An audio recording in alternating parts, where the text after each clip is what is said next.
the EscapeGoat podcast, a podcast series featuring the discussion of many different topics, flaws and all, based on personal whims and fascinations. Hosted by me, David Blake Fagiani, and several different guests.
Anyway, have you got a drink, by the way? You got something? I do. I have a little bit of tea. Oh, lovely. Mm-hmm. I've been drinking quite heavily in general, but I've been drinking these Heineken Zero things. Heineken Zero? In the daytime. Yeah, it's just one of those alcohol-free lagers. Oh, okay. It's not very good. Nanny States, the Brewdog ones, Nanny State, they're quite nice. So is that your way of limiting the quarantine drinking? A bit. It's just a daytime thing, really. It's just an alternative to endless tea. Oh, okay. You know. So it's not a replacement for alcohol. It's a replacement for tea. I suppose I do have a sort of informal, don't drink alcohol until about 6 p.m. kind of thing. I mean, obviously in work hours, but also, you know, at the weekends, I'm trying not to just completely saute myself. You know? Yeah, I just. It's safe to say my alcohol-free days have gone out the window a little bit. You know. I just had to cut it out recently. Mm-hmm. I couldn't do it anymore because I had this like sensible level of a few glasses of wine, and then I realized if I'd gotten past, if like the second glass of wine was a little bit too big, there was no way I wasn't gonna have a third and a fourth, and there was this like bottle a night thing happening, and I just like, and you can get Postmates to deliver more alcohol to your door, and it was a problem, so it just I just had to cut it out completely. I hear you. I can easily do like a bottle and a half a night. If I get into that headspace, and it's just, you know, there's a Mitchell and Webb sketch where they point out that the perfect amount of drunk is always halfway down your second pint. Yeah, I think that's fair. So that sounds like the maybe 2 glasses max thing that you're doing. But I've basically been in reaction, like all of us. I've been in short-term reaction mode for the last few weeks, and I'm sort of realizing that I'm probably going to have a slightly better medium-term lifestyle to get through this. Yeah. Yeah. I mean, I can talk about. Are we actually starting? Yeah, I'll tell you. Yeah, I'll start the show. Okay. Let's get into that. Yeah. Okay, so 3, 2, 1. Hello, I'm David Blake Fagiani, and welcome to the EscapeGoat podcast, episode 5. I'm happy to be joined today by my friend Kat Hamilton, who's talking to me, and she's in LA at the moment. Hi, Kat. Hello, I am in LA. We are in LA. How are you doing? I'm doing okay. I saw something recently on the Instagram page of Overheard in LA of somebody on a Zoom meeting saying that I'm not as happy as I appear to be on my social media, but not as depressed as you think I am by the time this conversation's over. Which about sums up how I'm feeling right now. Yeah, mood. I asked Kat on the show today for primary reason is to talk about two fairly recent sci-fi films that we want to talk about for various reasons, and we'll get into that later in the podcast. But I first wanted to ask you, Kat, about your recent experiences given the current coronavirus situation. Partly because of what you do for a living. Would you like to tell the audience what your sort of standard bread and butter job is? Sure. Yeah, I work in network television, mainly in unscripted stuff. So that includes documentary, reality, game show, talk show, that sort of stuff. I work as a lead assistant editor. And assistant editors, a lot of people don't really know what they do. It's a lot of stuff that they think just kind of automatically happens. And some of the processes can be automated, but a lot of them can't. But essentially, I set up projects. I discuss with people in production in the field what camera types they're using, what frame rate to use, a lot of the technical aspects of production, and get the footage into the systems, organized, audio synced to video, multiple cameras shooting at once, synced to each other, and technical sort of problem solving, and occasionally directly assisting editors, and then dealing with outputs and getting it to the network and getting it up to spec for broadcast. Mm-hmm. So that's what I do normally. I'm not sure that a lot of people have been talking much about the entertainment industry because it's essentially been completely shut down by COVID-19 regulations. So while people are starting to consume potentially the most sort of TV that they have in a while, that they're probably binging, the same people who made that stuff are mostly, out of work right now. Or furloughed, as they say. Yes. Yeah. What were you working on? Were you working? What projects were you working on in sort of January, February, when the scale of this situation started to become apparent? I was just wrapping up a job on a show called Temptation Island, which is the American version of Love Island. So I just finished that up in January. Oh yeah, and then in February I took a short job working for a non-airing HBO pilot. There was a Sarah Silverman comedy political talk show that was shot in studio. And then I was doing a little bit of traveling, and it was when I was traveling that things got quite bad, and I came back a little bit early, and I was supposed to start a job in a week or two after that, and it was indefinitely postponed. It's a National Geographic show, but now National Geographic has set up a new schedule to start it in July. I see. So that's actually been punted to at least a theoretical resume, has it? Yeah, and that was kind of a blow because I was expecting maybe a couple of months, but then I was facing, like 3.5 months, 4 months of being grounded at the start of summer vacation, essentially. Mm-hmm. But yeah, that new schedule came out to start like July 6th, but they did say that if things changed, it might be moved up or it might be extended. But I think that the idea is that by that time, they think that things will be okay enough to restart production. Like my roommate works in TV, the same kind of TV as I do, but she's a story producer. And any shows that have already been filmed, there's a lot of options for ways that people can work remotely. So her show was already filmed, so it's still being made and it's still going to come out. But basically anything from sort of mid-March that was supposed to start filming is not filming right now. Mm-hmm. What stage was Temptation Island at in the production process when, in sort of early March? Well, the third season was supposed to start sort of mid-March.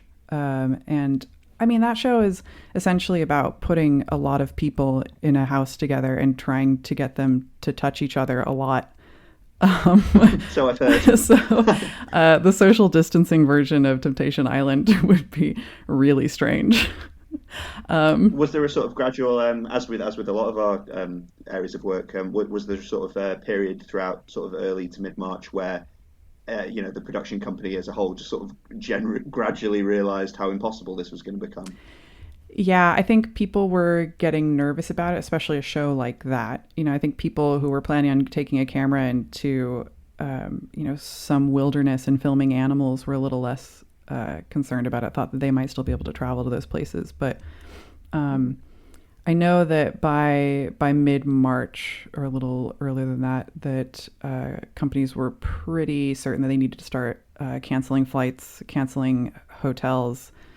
I mean, the productions take months and months to set up, between casting and organizing flights, organizing, renting a house to put a bunch of attractive 20-somethings into. And all of those arrangements have to be, postponed. So it's causing a huge headache for a lot of people. Yeah, well, I mean, we'll still need attractive 20-somethings when this is all over, It's the only thing we'll need. Yeah, well, yeah. Here's hoping. I think it's so fascinating. I mean, as a television, I don't work in television. I work for a university, but as a television consumer, I've been watching Better Call Saul recently, and I've been sort of cherishing it, like clutching it like a blanket almost, because I know it's been renewed for another season, but obviously I've got no idea. I mean, even for something like Better Call Saul, which has a pretty mercurial schedule anyway, there can be gaps between seasons. I've got no idea where I'm getting any more of this, and that's the case with quite a few shows. At least we got Game of Thrones out of the way before this happened. Yeah, I mean, depending on how long this lasts, I think the second half of 2020 could very well be a lot of reruns. I mean, quite looking forward to that, actually. Yeah, I mean, there's going to be a lot of TV time open as well for where normally big sporting events would happen, or concerts, or anything that involves very large sort of studio audiences, or just crowd in general. Mayor Garcetti of Los Angeles announced that it would be unlikely that there would be any large events in Los Angeles until 2021. So we're going to probably come out of this in phases, which will involve allowing small groups to be together, but it'll be quite a while before we see very, very large groups. So all of those sort of concerts, festivals, sporting events are unlikely to be happening. Yeah, and as you say, that has so many implications for any TV coverage. Any show that involves any gathering of people, really, in a conventional way. Was Temptation Island? Does that normally air in the fall? Is that like a kind of is that sort of what do you call it, season premiere in the fall in the States? I think it's a reboot of something that was one of the first sort of big reality shows in the early 2000s, and it seemed like they were kind of trying to do it once or twice a year, depending on how many seasons USA was going to give them. More recently, it sounded like they were given a couple of seasons at once, which means that they can plan a little bit more about when those are going to happen. But the last season I worked on, season 2, started up in the summer, and it started to air while we were still working on some other episodes, and it was kind of overlapping. I think it started to air in September. Yeah, so it started airing a couple months after we had started, and then we delivered episodes weekly for broadcast. It's interesting what the environment at the moment is bringing to the fore in terms of television, isn't it? Like, obviously the massive success recently of Tiger King, which I think I'm the only person in the Western world who's not seen that yet. What I'm really interested in is I mean, it sounds really trivial, and it is, but if we're in sort of roughly a similar situation in about a month, 2 months possibly, I'm really interested in what sort of TV will become hits. I mean, obviously there will be some production on the fringes or sort of indie levels of people trying to make new TV in this era somehow, and that'll be really interesting to watch. Yeah, I have also been really curious about that. The show that my roommate is working on, I find very entertaining as a concept, as a format. It's a singing competition show that's also a dating show, which just feels like something somebody would make up for a novel that's about some kind of dystopian in reality TV, and reminds me of apparently the reason why Sharknado became a thing is because essentially people were sitting around a table thinking of ideas, and somebody was like, "Hey, Twister did really well, and so did Jaws. What if we just combine the two?" And it was literally like a business level experiment to see if just taking two things that have been successful already, if the sum of their parts would be equally successful. But I don't. Oh, that's excellent. I should so come up with those. yeah, you definitely should. Captain Marvel was popular, but also Jumanji. So I don't know. Marv Manji. There you go. There you go. Keep it. Keep Everybody it. loved Little Shop of Horrors, but let's also talk about My Fair Lady. Um, Wow. Yeah. So there's like a cannibal plant, and they've got to take it to like a big embassy ball or something. My We'll Fair we'll deal Shop with of the details Horrors. later. Yeah, yeah. We'll I love it. I we'll love it talk. so much. I love it already. We'll talk Yeah, off the but podcast about that. I got a little tangential. But basically, because of the fact that she's able to still work from home, and there's some other people who will be on productions that have already filmed, but they'll still be able to edit, deliver, and broadcast.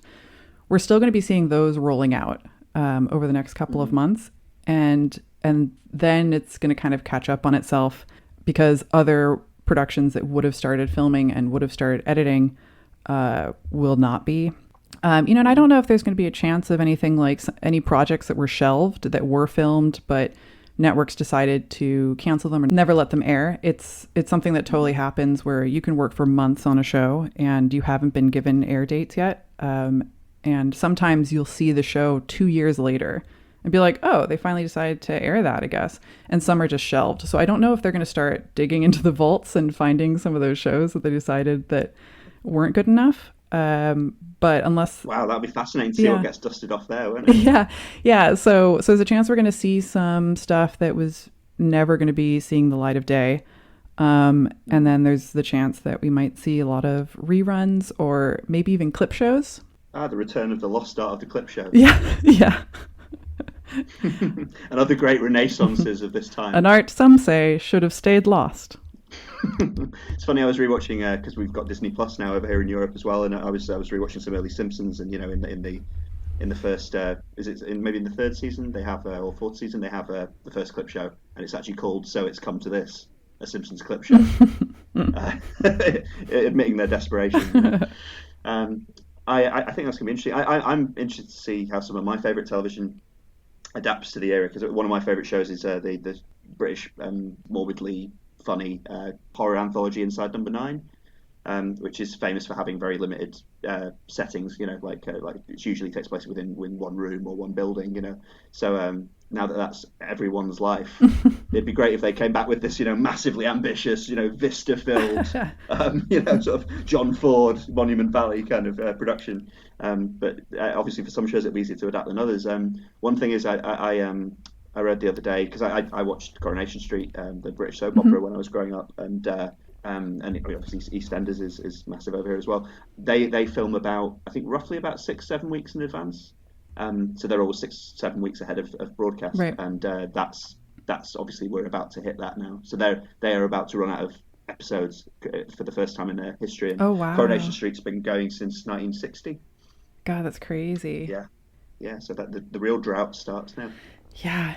I mean, and I think that we might also see some creative formats coming out that involve kind of similar to what we're doing right now, where I'm currently in LA, you're currently in London. But to anyone listening, we might sound like we're in the same room. We are looking at each other, but it's through Zoom. But we might see something coming up with sort of people being able to film remotely and be able to put something together. It might be a little too experimental for broadcast. It might be more like some like webisodes and stuff.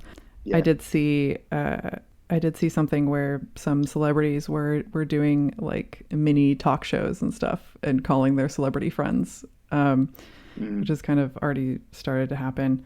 But I'm also curious about how this is going to affect media in terms of content in the future. When are we going to start seeing this as a theme in film and television? Are they going to touch on it? Is it going to make its way into our sitcom worlds? Like, do people think that in 6 months' time, people are going to want to watch their favorite sitcom characters go through isolation? Or are they just going to kind of ignore it in story world?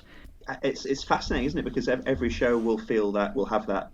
Every comedy and drama worth its salt will at least have that conversation, and which direction they go on it will be so interesting. Because, you're right. I mean, and if everyone does it, what will be the point? In a sense, But it'll also be fascinating, because I was watching a TV drama the other day, which was about Who Wants to Be a Millionaire, and it was set in the early years of Who Wants to Be a Millionaire. So it started in '97, and the story concludes in 2001, and they dropped it's not the point of the story or anything, but there's a bit there where they just drop in the 9/11 attacks because they happened during the sort of scandal that the show's about.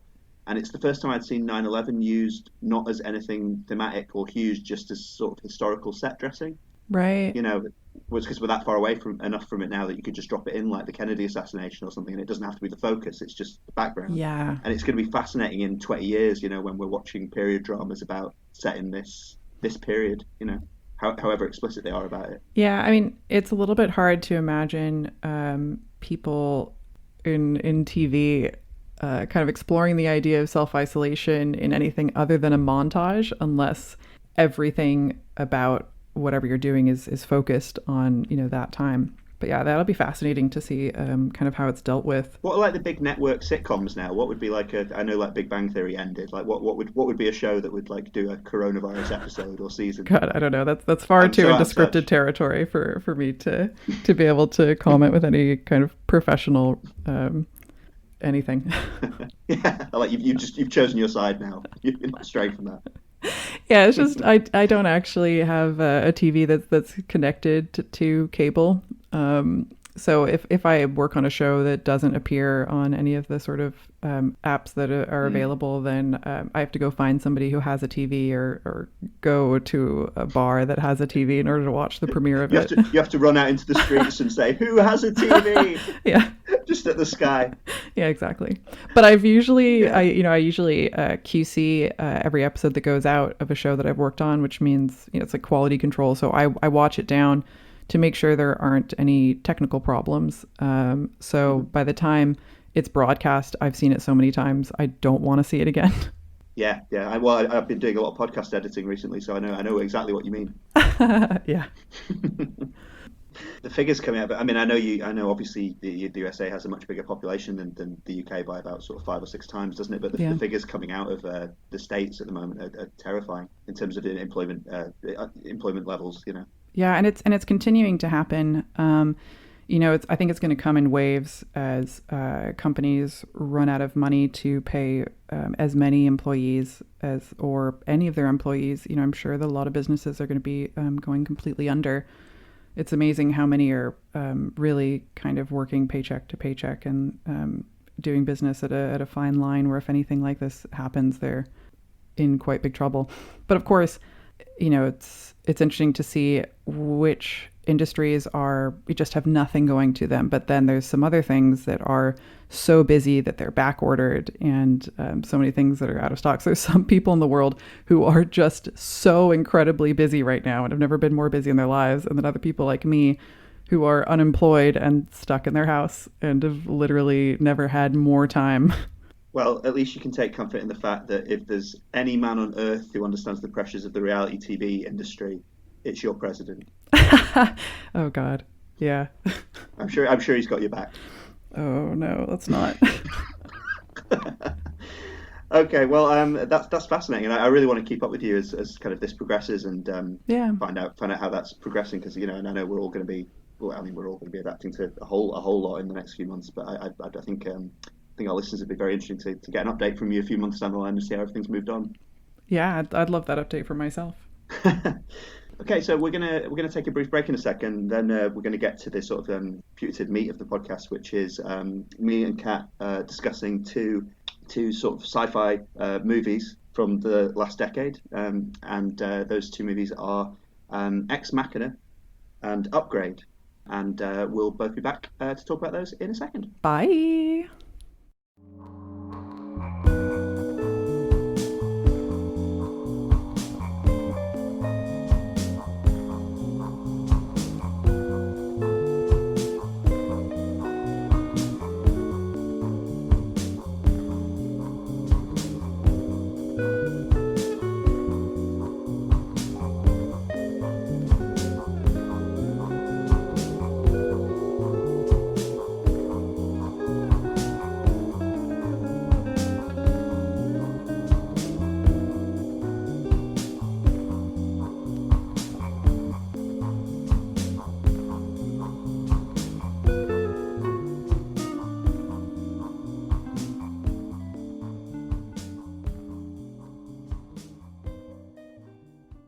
And welcome back. And we're about to get into discussing the first of our two movies. That is Ex Machina, which came out in 2015 and was written and directed by Alex Garland.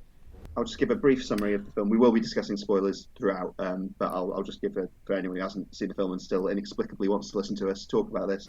I'll just give you a brief gist of what the film's about. It features a young programmer employee of a fictional search engine company called Caleb, who wins a corporate lottery in the beginning of the film and is whisked off to the remote mountainous home or lab or both of his boss Nathan, who's a sort of every tech bro type, isn't he? I think we'll have a lot to say about him. He very quickly reveals to Caleb that he has something to show him. He gets him to sign a non-disclosure agreement, and he reveals that he has created a form of AI in his lab. And we meet her, and she's called Ava, and she is a robot with a female human face.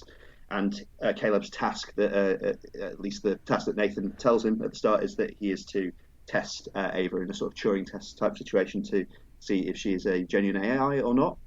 And in doing so, in conversations with Ava and conversations with Nathan, Caleb develops complex feelings and reactions to Ava, her existence, her potential future. That's how the movie plays out.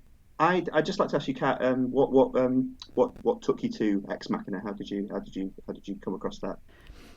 Well, it was a film I'd heard about a while ago, but no one had ever really talked about it much that made me kind of want to seek it out. But a friend recently was telling me that Upgrade was his favorite film of all time, and I'd never even heard of it. And he said it was that I wouldn't like it because I'm too bookish, and it was a dude's movie. And he said, "Sign me up." And he said, max, I think you'd give it a 6 out of 10. And I felt that was reductionist, and I resented it. So I went to watch Upgrade to prove him wrong, but he was pretty spot on about my feelings on it. And then I came back to him, said what I thought about it, and then he was like, well, you should really go and watch Ex Machina, because that's more your type of film. You'll enjoy that a lot more. Which annoyingly he was also correct about. Isn't it annoying when people are reductionist but also correct? Yeah, it's very irritating. Well, obviously, we'll move on to talk about Upgrade in the second half of the show. But I think it's I've got a pretty cool story about seeing Ex Machina for the first time, and it's kind of unique actually. It's one of my more sort of memorable film going experiences because in I think it was like summer 2017. I think I went with our mutual friend Drew to see RoboCop, showing in the sort of courtyard in London of Somerset House, which is a big sort of exhibition centre, art gallery essentially, with a grand old sort of Tudor era courtyard, and they do film screenings there in the summertime. And you go out there and you kind of, it's meant to be a kind of picnic in the park thing almost, but you kind of bring blankets along, you bring along comfy chairs, that kind of thing, and you basically watch RoboCop on a big screen under the stars. So this is 2017. This was about 2 years after Ex Machina had come out, and what they'd actually done is paired RoboCop with Ex Machina as a sort of old school double bill. And I've not been to many of those. Okay. So it had a sort of charming, drive-through kind of feel, and kind of felt a bit 50s in the sense of just seeing a, kind of a B feature. And I recognised the name of Ex Machina. I must have heard just some vague rumbling about it when it came out, but I didn't know anything about it at all, except I assumed it was, also about robotics in some sense, just to be paired with that. So I had a really nice surprise because I was there for RoboCop, but they showed Ex Machina first. They had Alex Garland along to chat about it beforehand. Oh, really? That's cool. Yeah, it was great, and he was sort of touting it as this cult already, like sort of new cult classic. He was talking about how it found this like really passionate if I do say so myself. Yeah, I shan't misquote him, but it was that kind of it was a lovely event. But I knowing nothing about it and watching it before a film, because I really like RoboCop, and watching it before a film that I was there for, you might have thought I'd kind of dismiss it, but I really liked it, and I'm not much of a film. Certainly in recent years, I've not been much of a film rewatcher. So even films that I really like, I rarely rewatch. Sometimes I do, but so basically, I'd seen it then in 2017 in a memorable cinema setting, but I'd not seen it, and I've not rewatched it until this week in lockdown. So that was my reacquaintance with it. Doing a double bill of RoboCop and Ex Machina is not so different from what we've done today. Making comparisons with two very different styles of filmmaking, but are essentially, in the case of Upgrade and Ex Machina, in a one-line summary, essentially the same plot. I think especially when we talk about Upgrade, RoboCop's going to come up a little bit. Me and Kat actually, before the recording of this episode, we were exchanging various messages in the last few days, and the associations of both these movies got ridiculous. It's not to say it's not to say either one is completely unoriginal. Far from it. It's just that there is an awful lot woven into it, and I know that includes an awful lot of filmic influences. RoboCop's definitely one. Before we get a bit more into discussing sort of the specifics of Ex Machina, because I think we both agree it's a pretty good piece of work. What's your overall take on it?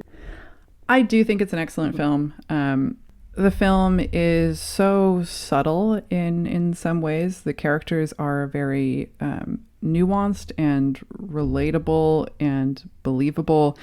It takes these kind of archetypes that are very, very recognizable, but makes them feel very real, feel very lived in. I went into it kind of knowing vaguely what was going to happen, but the first time I watched it, and I don't know if this is because I was watching it alone at night with the iPad almost directly against my face, but the horror qualities of it were very obvious to me. I got quite scared.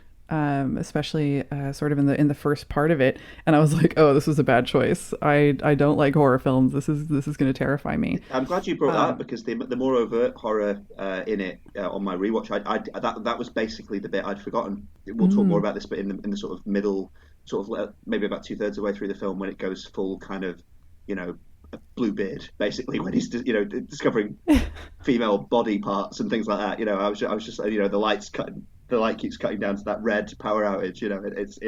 I'd forgotten it was that kind of disturbing. Yeah. I feel like in the first part, there are parts of it that are almost, there's like jump scares, and only one that I can really think of specifically, but you have this like really gripping unease, uncertainty that feels very much like a horror film, and then it kind of settles down for a bit and becomes more psychological thriller rather than sort of horror genre. Yes, I think a big part of the atmosphere of it is down to the score, which is by two guys called Ben Salisbury and Jeff Barrow, and I believe they've worked with Alex Garland before on Dread. I was really struck watching the film, especially in the later stages of it, during Ava's eventual escape. The score gets really distinctive and really, kind of, industrial and overbearing in a good way. I think the movie's. I mean, I really like the movie. I think its greatest strength, apart from its good actors, is probably the script. Because one of the things I really like about most Alex Garland stuff I've seen thus far, and certainly about this script, is there are many conversations where Caleb and Nathan in particular have what could be extremely pretentious conversations, and they are. Yeah. But they use, mostly through the character of Nathan, they're not afraid to let their pretension flag fly, but they then massively undercut it. I think it's the way Nathan mocks Caleb for being quotable, and then there's that bit later in the film when Caleb quotes Oppenheimer. And there's that sort of like moment where you go, "Oh, that's really clunky," but then Nathan makes a joke out of it, and he's like, "Well, actually, that wasn't me. That was Oppenheimer." He's like, "Yeah, I know who it fucking is." Yeah, yeah. I thought that was a great part, and I thought that it referred directly back to that jump scare moment where Caleb is trying to use the phone and then doesn't realize that Nathan's in the room and is still drinking, and kind of turns around and goes, "Oh my God, you're sitting there," and he says, "Who are you gonna call?" And Caleb's like really on edge and nervous because we were just coming out of this very like horror genre-esque kind of editing and music and all this sort of stuff. So you as an audience, you don't really know if you can relax yet. And then he's trying to like blubber and make some excuses, and he's like, "Ghostbusters?" And Caleb's like, "What?" He's like, "Ghostbusters, it's a fucking movie, you nerd." Yeah, that is wonderful. It's also it's also great because it's the sort of movie that kind of character would be into as well. Yes. So he's kind of, down on Caleb in the moment for not recognizing the quote, which, I mean, it's unlikely that Caleb actually didn't recognize the quote, and more a case of him being deeply uncomfortable with the fact that this person seems to have just appeared behind him. And so I think that's kind of a direct callback when they have that sort of Oppenheimer conversation. Interestingly, I looked up, because the very next scene, Nathan's on the couch in kind of a drunken stupor and is kind of having this Kurt's Heart of Darkness moment, reaching into the towards the ceiling, and having some kind of a fever dream and saying some words. And the words that he's saying there, I looked it up, and it's actually also an Oppenheimer quote. And then I dug deeper, and apparently it's actually some kind of a Sanskrit text that's really old, and it was Oppenheimer's translation of it. But I didn't know that Oppenheimer was translating old Sanskrit in his free time when not making the atom bomb. But who knows? We didn't. It's nice to have two strings to your bow, isn't it? Sanskrit translation in case atom bombs go out of fashion.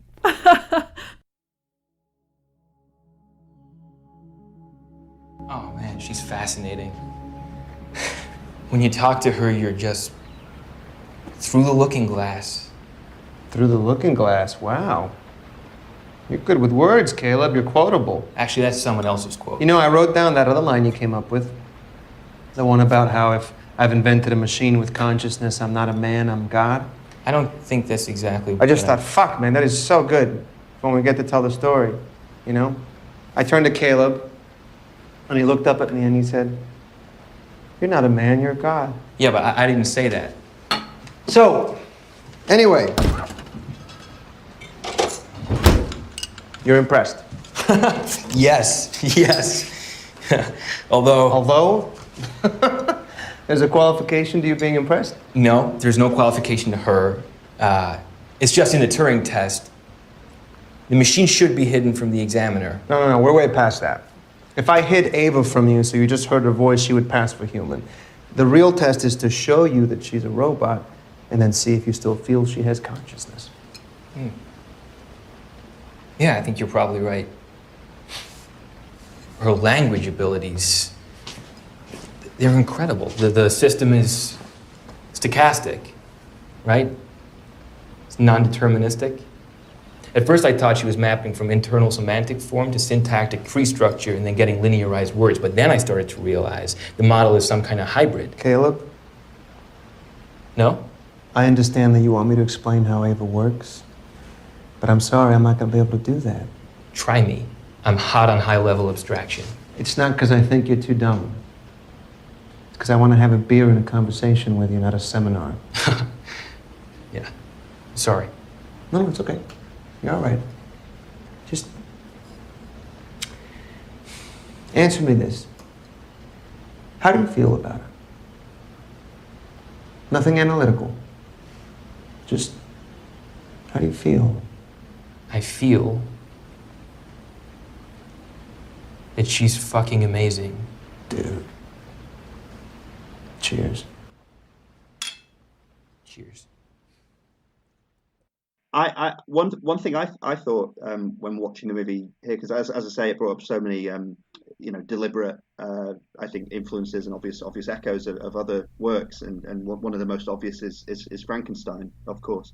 I was thinking it's funny that Universal have been putting all that effort into doing their ridiculous dark universe films, the Mummy, the Tom Cruise Mummy, and everything like that. And that's just all ending in disaster. When this is probably one of the best sort of like Universal horror-esque kind of updates that I've seen, in recent years. Because I was thinking that Caleb's presence at Nathan's isolated mountain sort of chateau is Dracula, isn't it? Like it's fully Dracula. It's the idea of being taken in by the eccentric aristocrat who has hidden chambers and even kind of even alien brides. So it uses like the plot structure, at least of the early part of Dracula, to talk about more Frankenstein themes. I don't have a lot to add to that because I find that really interesting, but hadn't thought about it much because I was looking at his situation much more in the light of our current situation of being in isolation. And he's drinking heavily, working out by himself, somehow busying himself in this sort of big house, tinkering with his AI toys. Nathan's even got an isolation beard, hasn't he? Yeah, he does have an isolation beard. I think that's yeah. I mean, it's very for people who haven't seen it, it's got a very small cast, hasn't it? Apart from brief scenes at the beginning and end, which sort of show very brief glimpses of wider human civilization. I think apart from those scenes, there's about 4 actors in this, aren't there? Yeah, I mean the cast really isn't too big. Not even much in the way of bit parts. You have Caleb's colleague who congratulates him when he wins the lottery, and you get the helicopter driver.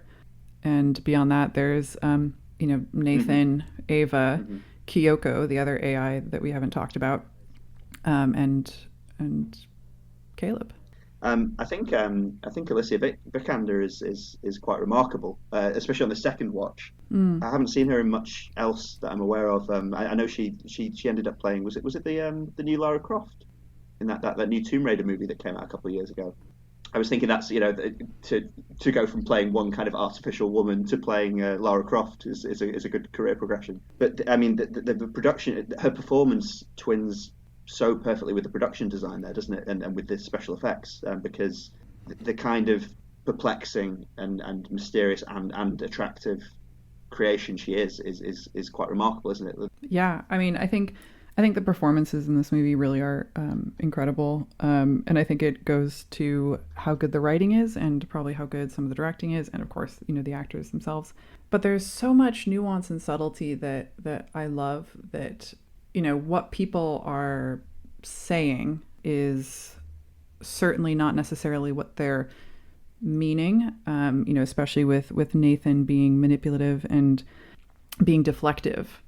Very successfully, but you can really kind of start to pay attention to what he's doing, and it's like having a friend that you're not so sure about, not entirely sure if they always have your best interest in mind, and then you start picking up on the cues and being like, oh, he's doing that deflecting thing that he's doing, and it felt like as I was getting to know the characters, I was getting to know their nuances and kind of how to read those.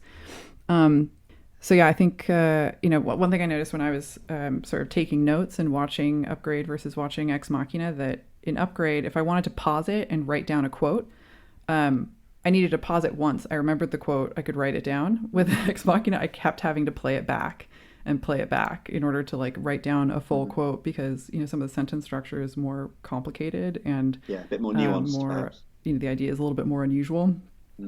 I think one thing I really like about Ex Machina is Nathan as an antagonist. He's kind of he's a bad guy, but he doesn't have an evil scheme. His evil scheme is just what it says on the tin. He goes about it in loads of sneaky ways, and we see him, especially through the sort of video recordings, to be a pretty fucked up guy, especially in his relationship to everyone, really, to his employees, to his creations, etc. But there's no big moment, mustache twirling moment when it's like, oh, this is what he was doing all along. It's like, no, he's just making AI. He's a fucked up guy with really weird relationships with that creation, but that. I like that for some reason. It just seems to it sidesteps again a lot of the sort of cliches that this could go down. Yeah, I think while he does kind of take a moment of exposition to explain to Caleb what's actually been going on and been like, you were right about this and you're right. It's less like, mwah, ha ha ha, these are the things that I've done. I am so great for doing these things. He's just like, look, dude, this is what's been going. Yeah, you were right about that thing. And it's like a little bit more casual.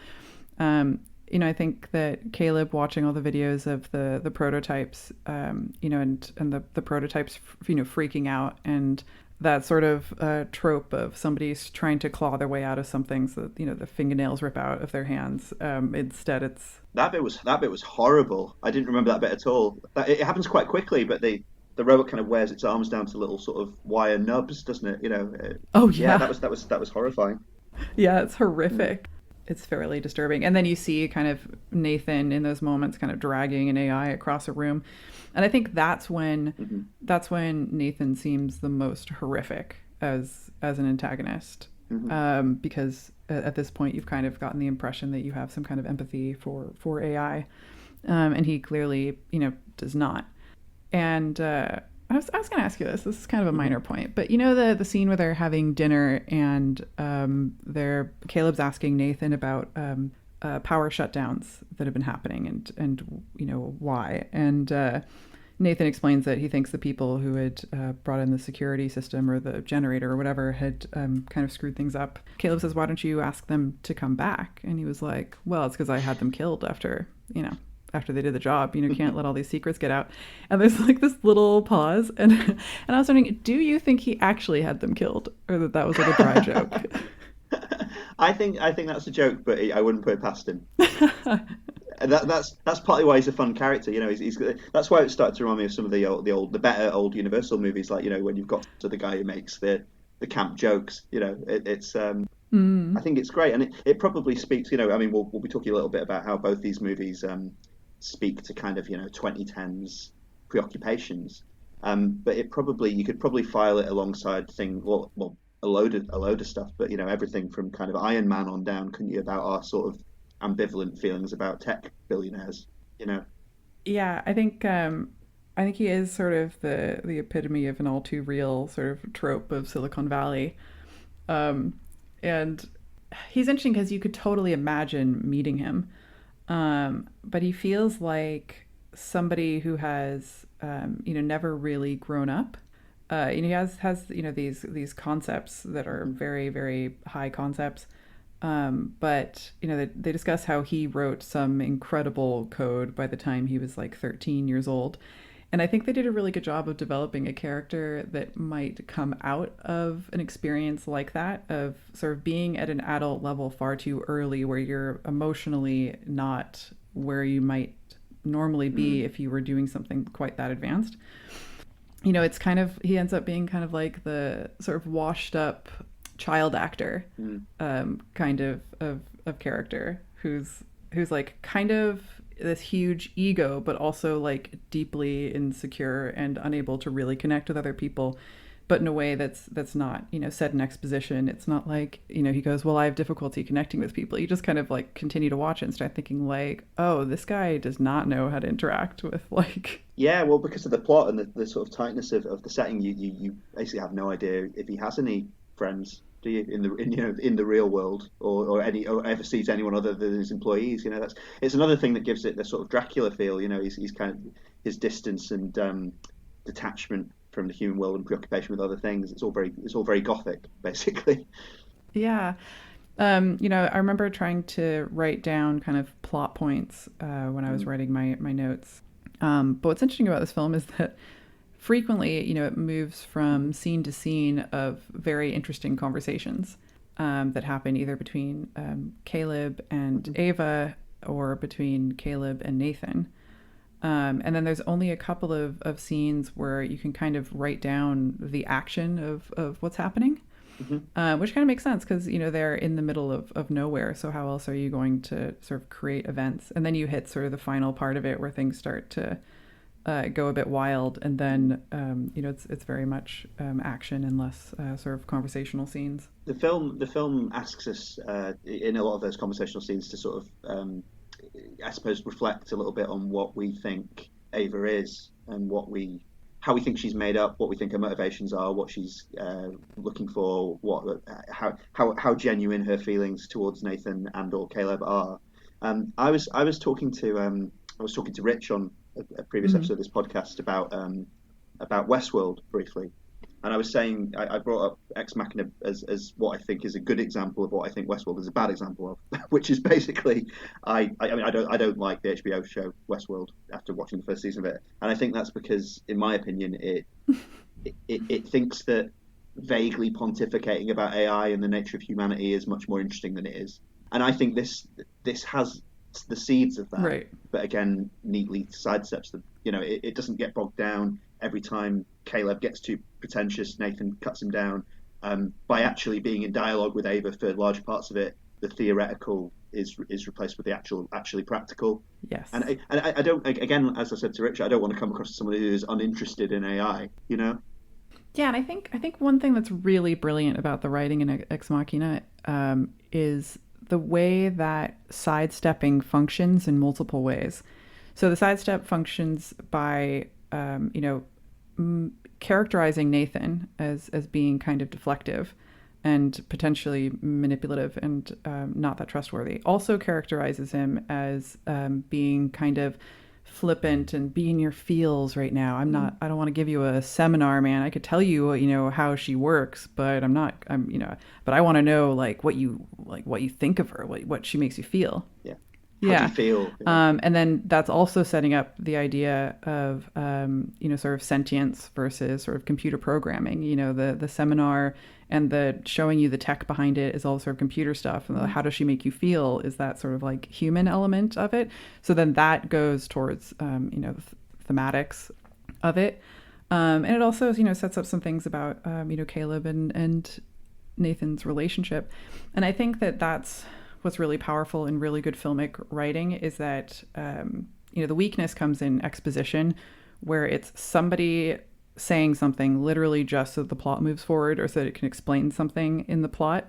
And that's very sort of mono-layered. And when you get writing where a lot of it has multiple purposes, it creates more subtlety and a little bit more interest. And it's a little easier to, sort of suspend the disbelief.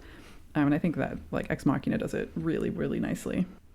I want to talk a little bit more about Ava and Vikander's performance. Sure. I mean, on one level, one of the more obvious things you could say about this is that she's one of a long line of inappropriately sexy cinematic robots, going all the way back to Metropolis, I guess. I suppose another clear thing that's wrapped into all this is Pygmalion, isn't it? And male manipulation of and forming of a female figure. I think aesthetically, because I was paying more attention to kind of just the sort of robot she's portrayed as on this rewatch, especially with a bit more distance from 2015, and it is such a great, I think probably will become iconic kind of design, isn't it, in its own way, because she looks a bit, she kind of reminds, I mean, as well as being an attractive woman, she also reminds you of everything from your kind of digital assistant to your Sonos, the texture on her kind of upper torso and sort of legs. It's textured to remind you of like fairly high tech Wi-Fi appliances you might have and stuff, isn't it? It's such a nice bit of design. Yeah. And obviously it's so cleverly applied, I believe, largely in post production to expose her artificial brain and to have the sort of impossible sight you have of her neck and her abdomen. It's such a great look because she's kind of quasi-human and she's identifiably female and robotic, and she's also kind of insectoid, because of the sort of see-through carapace at points and then the sort of the thin waist. And I think that's going to age very well. Basically, it already is. Yeah. Oh yeah, absolutely. It's really, really beautifully done. How do I look? You look good.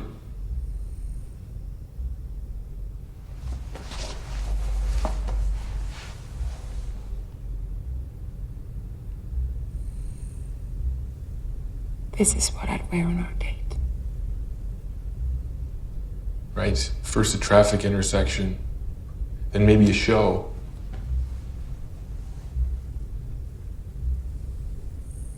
I'd like us to go on a date. Yep. It'd be fun.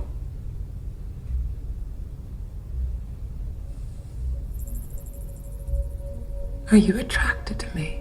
What? Are you attracted to me? You give me indications that you are. I do? Yes. How? Micro-expressions. Micro-expressions. The way your eyes fix on my eyes and lips. The way you hold my gaze. Or don't.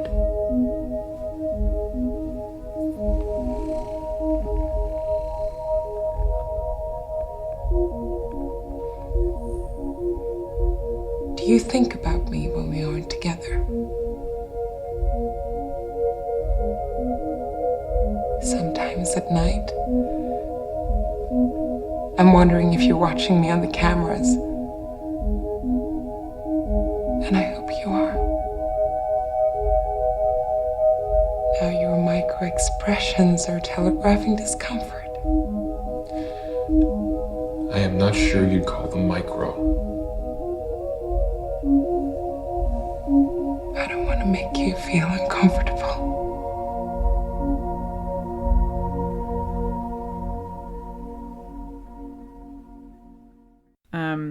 Yeah, I think with Ava's character, I'm still kind of uncertain about when it was that she decides to start manipulating Caleb. I'm curious about your thoughts on it, that if you think it's something immediate or something that she develops after sort of getting a feel for him. Well, before you put that question to me, and I said I'd get back to you on that, and having rewatched it, I still don't know. But I don't think that's. I'd like to clarify. I don't think that's bad. Yeah. I don't think that's. I mean, it might say something to me as a viewer, but it's certainly not it's not a weakness of the film. I think Ava's motivation and attitude towards these two men in particular and humanity in general are nicely opaque. They remain fairly ambiguous. Yeah. I mean, with Nathan having the search engine conglomerate that he's ahead of, presumably it's called Blue Book. It's something that has sort of surpassed Google for, certain reasons. And so it talks about another anxiety that I think a lot of us were starting to have in the sort of 2010s about how much information was being collected about us through applications and things. And, he says that the way that he was able to get the nuanced facial expressions and things was from hacking into people's phone cameras and recording different facial expressions. And no telecom company would tell on him because of the fact that they'd have to admit that they were doing the same things themselves, which he kind of brushes off. Well, and also in another great example of we're not sure whether Nathan is joking or not, towards the end stage of the film, Caleb accusatorily says, did you base her face on the pornography I watch? And Nathan doesn't refute that. Yeah, I thought that was interesting because I'm not because the idea is to try and kind of make Caleb have feelings for her or to kind of fall in love with her, and I'm not sure that the way to make somebody fall in love is to copy their porn profiles. But I think that that Nathan has a hard time kind of distinguishing between sort of sexual feelings and love, which kind of ties into that whole, he probably has difficulty relating to people, maybe especially to women, based on how he treats them. When Caleb asks if the reason why Ava is beautiful and has sexuality is because she's like the magician's assistant, that she is distracting from what's actually going on, which of course turns out to be absolutely true. But Nathan says that is not at all what's going on. But, Nathan kind of cuts him off at some point and is like really crass suddenly and is just like, oh, basically, you want to ask me the real question, right? Like, can you fuck her? Yeah. And it's just like, whoa. I think that's another really good example of the script kind of going where the audience probably is already at in the heads, giving them credit and kind of that is if I'm the typical viewer. But that's another bit I like it where the film constructively gets out ahead of potential questions and deals with them quite quickly. Yeah, and I think that again it's a sort of multi-purpose technique, and I'm not sure that Caleb is asking that at all. But in some ways, it feels like Nathan is like, well, if you were a man, you'd be asking the right questions. Does she have a hole I can put my dick in? Bits of this, we talked a little bit off mic about Black Mirror and how in some ways you can see 2010s as being one of the most influential pieces of film and television in the 2010s in retrospect, being Black Mirror, which started in 2010. And this obviously this like upgrade is a little bit, it's a perfect sci-fi anthology movie, and it could be an episode of Black Mirror in that sense. Some of Caleb's protagonist qualities, if he is the protagonist, you could debate that. Oh sure. Reminded me of some of the more sort of Charlie Brooker sort of authorial inserts in Black Mirror. The kind of nice, the kind of quite tech obsessed nice guy. Oh yeah. Essentially. that seemed like a bit of an echo. Yeah. I Yeah, for sure. I really I wanted to ask you what you thought of the ending. Do you think that's what feelings does I sound Well, like I'm doing a Turing test now. What feelings does the ending give you? yeah, I immediately wanted to go into like a sort of technical deconstruction and analysis of it rather than my feelings on it. But now that you said the word feelings, I suppose I should listen to the question. My feelings on it, I guess I'm just a romantic because I was sad that she left him there. I was sad that she left Caleb there. I thought she might take him with her, and saying that makes me feel really naive. How do you interpret that as an act to Caleb? I mean, whatever the truth of her romantic or sexual feelings towards him, why do you? What's her take on why she does that? That's something that I can't really. No, actually, I did think about this.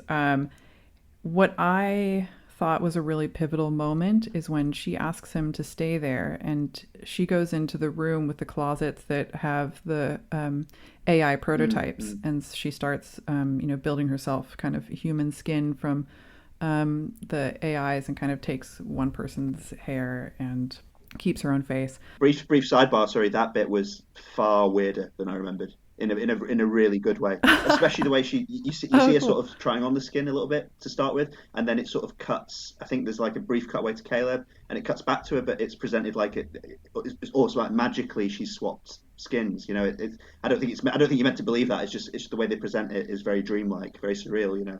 Yeah, it's this very weird, visually ironic scene where as she puts on more items, she becomes more naked. In terms of the way we might look at it, because initially you're looking at obviously like a female figure, but it's like looking at a Barbie doll, only the Barbie doll is covered in wires. But she's putting nipples on, and she is placing the pubic hair, and all these things that you'd normally think of as being sort of less covered up. Constructing a woman, layering up. Yeah. A woman. It reminded me a little bit of the. We had a copy of the Female Eunuch by Germaine Greer growing up in the house, like a paperback copy of it. And the cover, I'll send you a picture after this. But the cover's kind of a woman's suit, almost like a kind of hung up on a hanger, like a naked woman's body, but like sort of slumped over a hanger. Like you could just put it on, and that sort of stuck with me. So whenever I see kind of this kind of imagery, it reminds me of that. And that also means I officially mentioned feminism while we talk about Ex Machina, which is probably a good idea. Basically, it's this moment when she's kind of completed her woman suit, and she's standing and admiring herself in the mirror, and Caleb is looking through a window where he's left her, or where she's left him rather. And it's very like voyeuristic. And there's a lot about this film that is definitely sort of this voyeur thing. But she has this moment where she's kind of, admiring herself and having this moment to herself. And it might be the first moment she's really had to herself in some ways, because she's out of the room with the cameras. Nathan's no longer watching her. She's not being interviewed or tested. She's having this moment on her own for the first time. But then she turns over her shoulder and sees Caleb is watching her. So this moment that's kind of intimate for her is also being watched. And I think that might be the moment when she decides to leave him there. It's like leaving him there means that she's really turned the camera off, and so she actually has independence by walking out on her own. No, I think there's a good argument to be made for that. I was sort of impressed on this viewing by how, I guess from the moment Nathan is stabbed, the focus goes so much onto Ava. Obviously at that point that one man is incapacitated and the other one is imprisoned. So the whole film becomes hers, and she transfixes the eye even more than you already are by her oddity and her beauty. And I think the sort of after she's put a human skin on, and she comes out in that sort of really strange and sort of magnificent white dress, that's kind of a little bit like a wedding dress. It kind of makes her look a little bit like Alice in Wonderland, especially when she goes above ground and starts exploring the woods. It's very fairy tale, isn't it? Yes. Yeah, and I can't help but I'm not going to go into it, but I feel like there's definitely some sort of Eve in the garden sort of, feel to the end of it, the putting on of clothes and, committing sin, and that sort of stuff that's happening towards the end. Well, there's also, if you want to get into the sort of fairy tale influences, obviously we mentioned some of the literary precedents, but you've got everything from sort of Rapunzel, to sort of like, I mean, the sort of beautiful princess imprisoned by a wicked father figure. That's quite an old one, isn't it?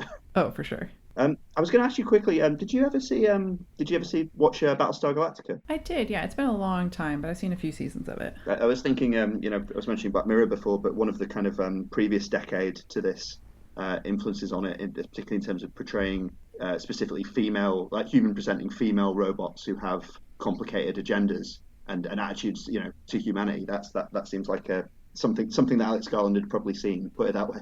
Yeah, and I kind of wonder why characters like Hal are sort of present as masculine but are not embodied. Are masculine, or characters like Ultron, which we talked about briefly before this, that they're kind of Ultron's obviously kind of monstrous, and Hal is disembodied, but it seems like the female voices in her, Scarlett Johansson. But for the most part, when we see these sort of like female cyborgs or androids or whatever, they're all really hot. Yeah, it's just what I'm getting to. Yeah, I think there's something in that beyond just the actresses tend towards the hot, isn't there? There's a sort of an actual fascination with sexual availability and androids, basically. This is not a subtle point, obviously, but it's. I think Ex Machina has a lot to say about the attraction towards Ava and the fear of Ava that both men clearly have, and a kind of right to have. Yeah, and this is very like binary to say, but I think because it's AI is kind of being thought of as being developed by men specifically, that it's like, well, if I'm going to create a creature, what kind of dramas am I imagining that I'll interact with this creature with? So, when making an AI, can I fuck her? Yeah. And, or if I make a male AI, like, can I fight him? Is the sort of fantasy that seems to go into it, but you don't really get an idea of what a male AI would look like with a female designer. Would it focus on the sexual aspect so much, or would he just be pleasant enough to look at? Well, it's interesting, the search engine thing, isn't it, going back to that, because I was thinking about, in terms of the Frankenstein story, the kind of the fact that his company is a search engine company, and that search engine and its data has gone into making her up. It's almost like that's the equivalent of the lightning from Frankenstein. That's the new thing that we're anxious about, which is in Ex Machina, has the power to assemble this woman. And it's also the fact that they actually evoke pornography as something that may have gone into her, the data from pornography as something that may have gone into her makeup.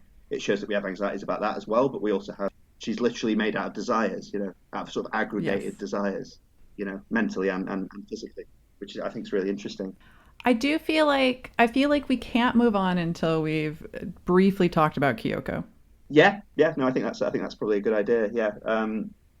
She after all is the one who actually starts to kill Nathan at the end, in an act of kind of seemingly fairly impromptu but welled up solidarity. Yeah, and I think Kyoko might be the true Turing test of like this film, because Caleb does not recognize that she's AI until she literally peels her face off, and shows him.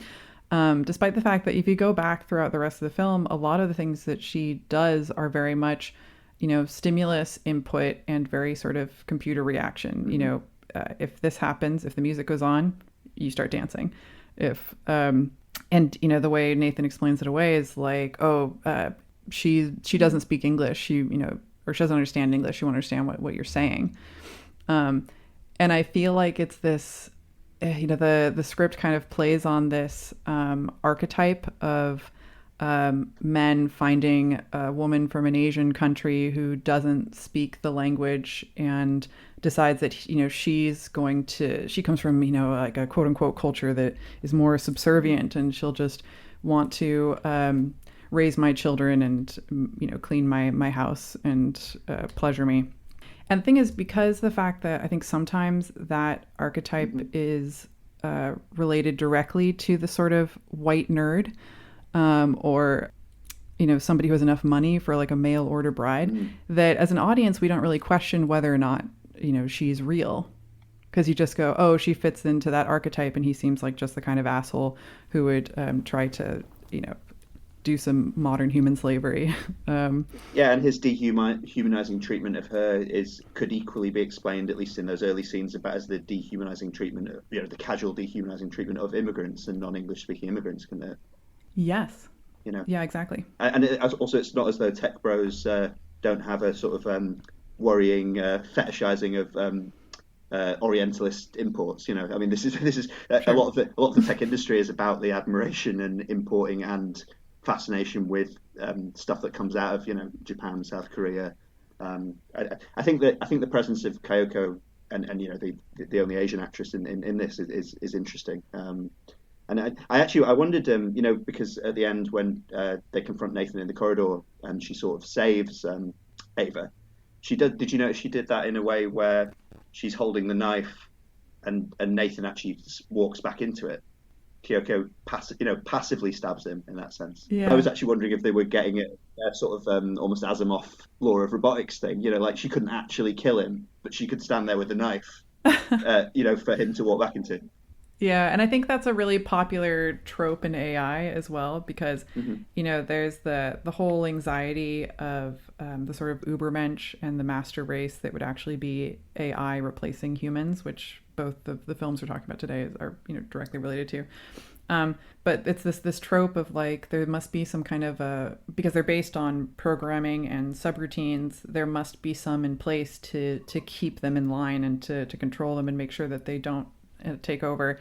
And that is exactly the sort of thing that that you would see in a lot of films where it's this like, oh well, I couldn't actually actively kill him, but if I'm standing and he comes into my knife, what can I do? I'm an AI. Shrug.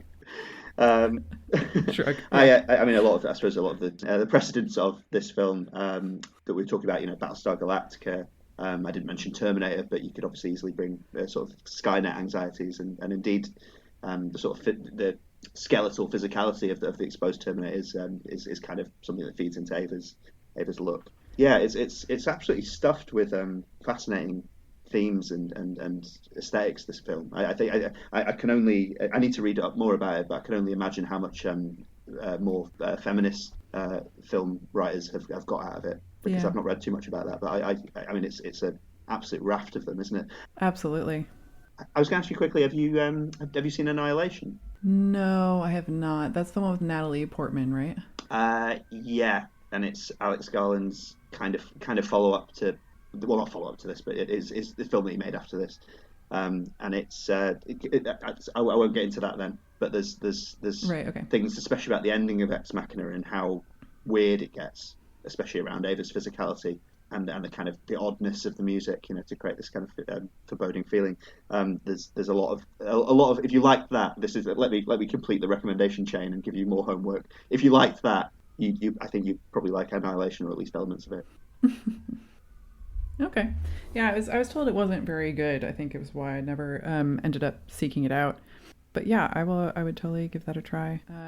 Yeah, it seemed to be some people's cup of tea, and other people didn't seem to like various elements of it. But I was certainly more of a fan. All right, I'll check it out.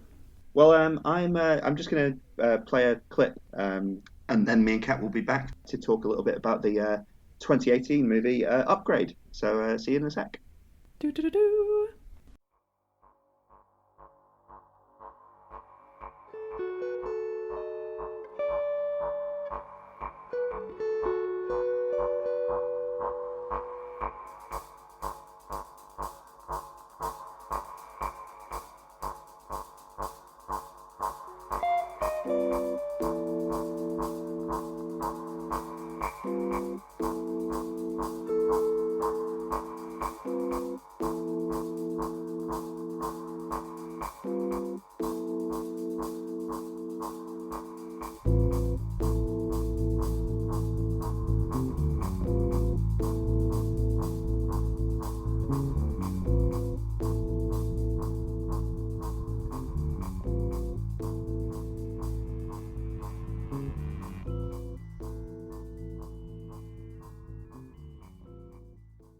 Welcome back to the EscapeGoat podcast.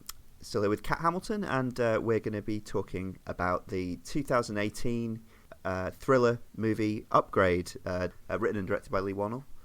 Kat, for anyone who's not seen Upgrade, would you like to just talk to us a little bit about what that's about? Yeah.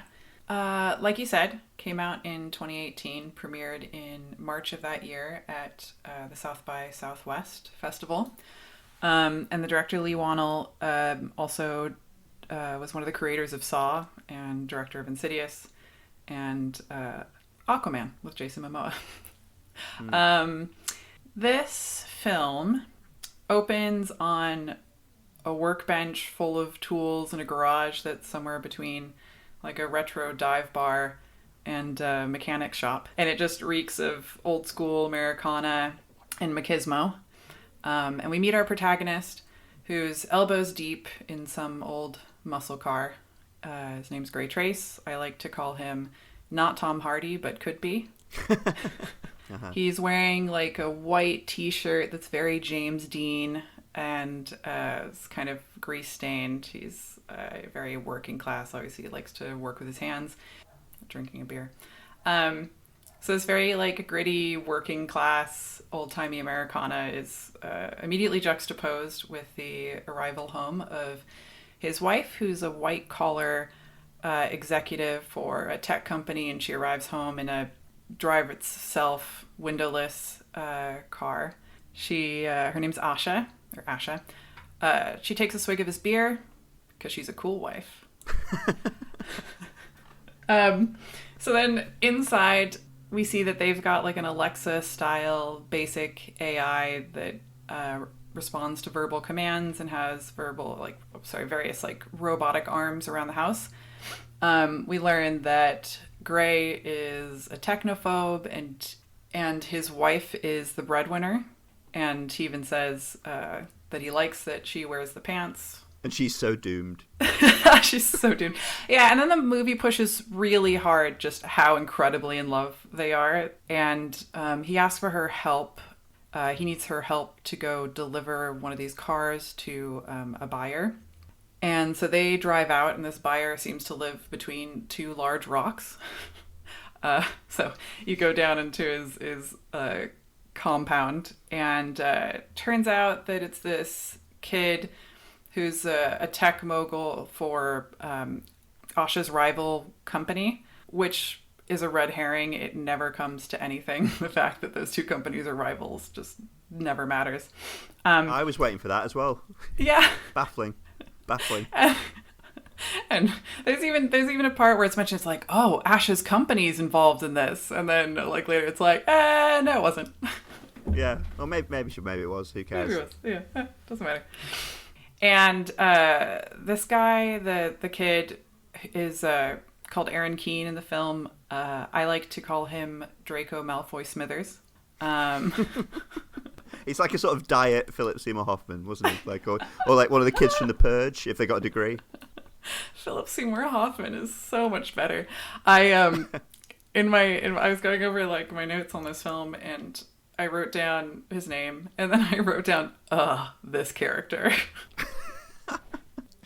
So we learn about his new technology, STEM, which is this, it looks like a piece of a motherboard or something. And he's like, this will change the world, and this is the reason why your company can't compete with ours. So Gray and Asha get back into the self-driving car, and they, just before they start making out, because they're so fucking in love, Gray tries to do something in the self-driving car, and then he's like, oh my god, technology, I don't like it. Characterization. And then he asks Asha, like, what's a guy like me supposed to do when this guy's widgets start to control the world? And she says, sit back and enjoy the ride. Foreshadowing.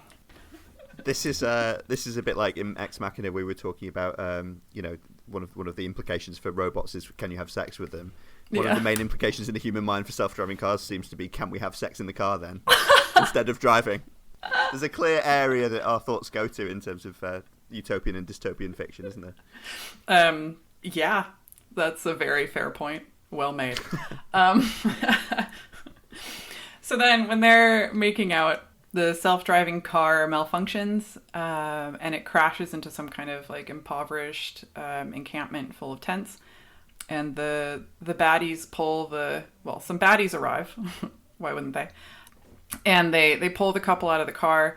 They execute Asha, kill her dead, and then they shoot Gray in the spine, rendering him a quadriplegic.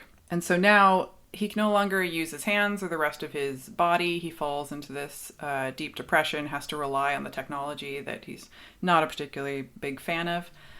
Can I just interject quickly? Because I think I mentioned this to you in the messaging, but one of the really baffling things in this script and production that I mentioned to you was him and his wife are in this really violent car accident. The self-driving car crashes. He's able to buckle her seatbelt, but he himself is thrown into the car windshield with a crunch, and like crawling out of the car. It's a really horrible scene. I'm someone who's quite nervous of car travel in general. So I was I cringe whenever anything like that happens. But then there's he's fine. He gets up and tries to fight the guys and has to be restrained and everything. I'm like, I thought that was because I'd read enough about the film to know he gets paralyzed. I was like, I thought that was where he gets paralyzed, and it's nothing to do with it. It's so gratuitous. It's so weird as well, because like they make a point of like he's the one who doesn't have his belt on. So I was like, yeah, okay. Yeah, I kind of wonder if they were like, oh, wouldn't it be great if he straps her seatbelt in to protect her? This is just showing how in love he is with her, and then it'd be more dramatic if he still has he hasn't reached impotency yet, so he's still like fighting for her. I think it probably has something to do with that. It's just like something about a machismo wet dream that they're trying to continue throughout this. So she's dead, right? She's dead.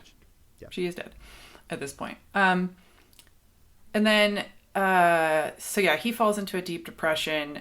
And then he tries to get the Alexa system to assist him in suicide via overdose of pain meds. Cut to waking up in the hospital post-suicide attempt. And for some reason, Draco Malfoy Smithers is lurking in the shadows of his hospital room.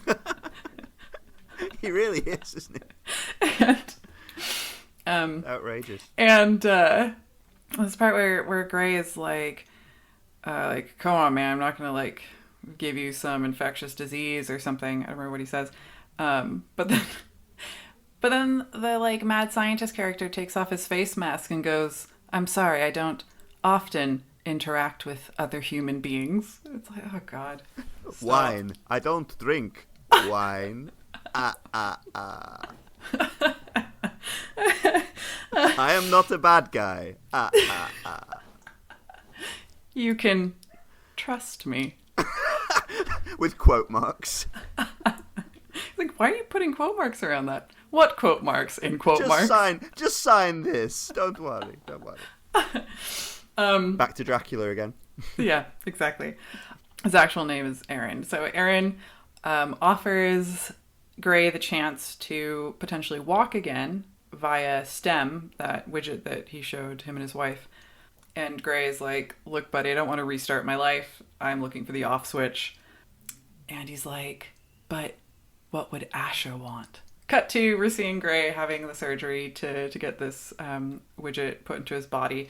We waste almost no time for him to get used to the new technology in his body, to heal from the surgery, and to start moving and walking again. It truly is incredible.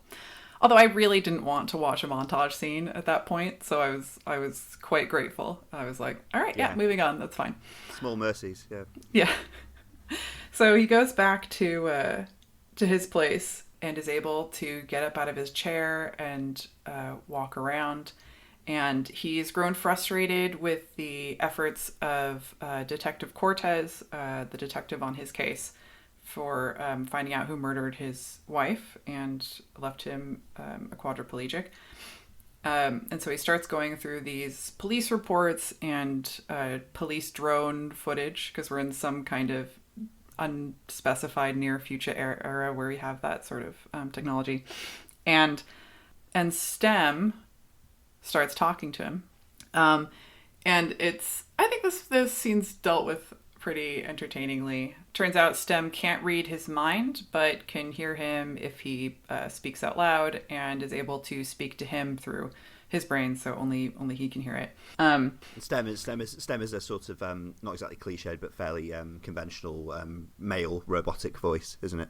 A measured, cool one, you know. Yeah, like it's like Hal, but slightly more animated. Yeah, it's a good description. So while he's going through these police reports and things, Stem kind of speaks up, and they get their introduction. Stem reveals that he can identify one of the baddies from the police drone footage through a tattoo on his forearm, because he was ex-military, and I guess they get tattoos that have information, quite a lot of information. Stem has incredible instantaneous sort of research ability and observational abilities, and Gray wants to seek revenge, so he goes to New Crown, that working class part of town that he's from, which is basically circa 2005 for some reason. And he waits for the baddie to leave his place. He rolls up in his wheelchair, and Stem isn't able to break into the house by digitally hacking it because it's got an analog mechanical lock. But, you know, our good friend Gray, of course, knows how to pick locks because it's so in character. Why is he called Grey Trace? Has anyone ever been called Grey Trace? I can't tell if it's two first names or two last names.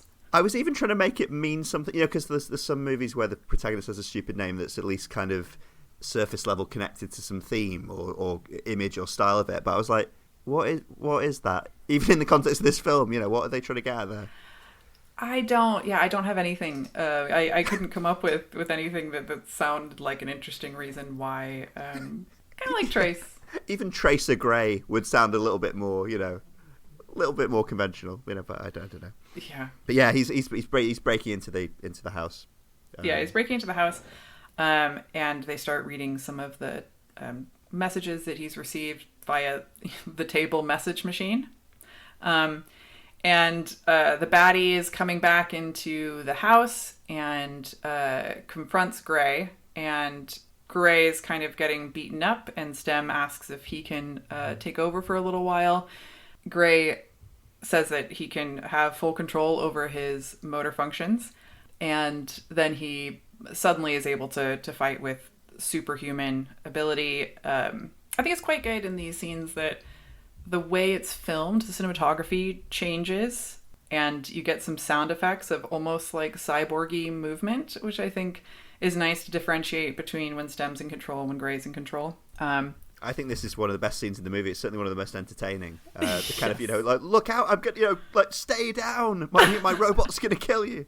There's briefly, there's I mean, this scene actually was the point in the movie where I started to have a number of associations, which I'll briefly mention. But have you ever seen the British sci-fi comedy show Red Dwarf? I have, yes, a few episodes. There's a scene somewhere where Lister's taken over by like an alien parasite, and he's like staggering zombie-like towards them with a gun, and he's like, you know, look out, I'm gonna kill you, but he's not actually in control of his own body, and they'll have to duck, and he's like telling them where he's gonna fire in advance, you know, giving them 2 seconds warning. And this reminded me of that amongst other things. Briefly before we resume, that this is the scene where I started getting very strong, not only Memento vibes, but also RoboCop, and specifically the bits in RoboCop where he is going back to his wife and kids' old house, you know, and starting to sort of reconstruct his identity out of photographs, that kind of thing. I think there's a lot about this film that kind of harkens back to some, I'd say, like 80s and maybe some 90s stuff where movies weren't afraid to just be movies. Mm-hmm. You know, everything's a little bit linear and one-dimensional, but there is, you know, some twists and some intrigue, but a lot of kind of fun action. I didn't realize that this is considered to be a low-budget film, based on the sort of CGI and technology that you see in it, it looks incredible. It's probably I'd have to look it up, but it's probably cheaper than Ex Machina, I guess. I suppose it's a different kind of low budget, isn't it? But it's amazing how good those films can look. Yeah, and amazing where money can go as well, because I don't think this film has any star power whatsoever. I don't, except we were just saying before we started back up that the actress who plays Detective Cortez was in Get Out, and you mentioned also Westworld. Yeah, she's apparently turned up in Westworld from season 2 onwards. Betty Gabriel's her name, but yeah, that was. They're all fairly new to movies. Yeah. Yeah, so I think she's probably the most famous person in it. She might have been the most well paid. I don't know.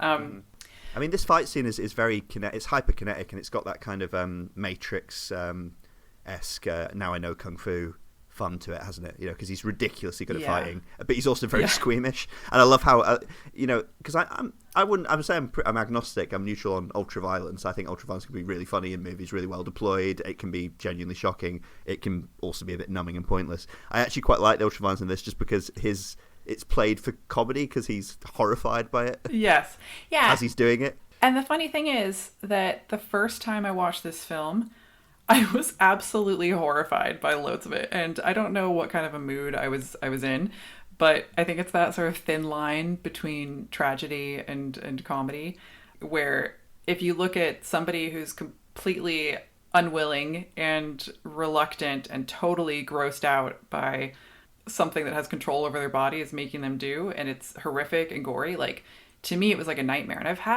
had a few nightmares where I have been in the position where I've been doing something really awful or really violent.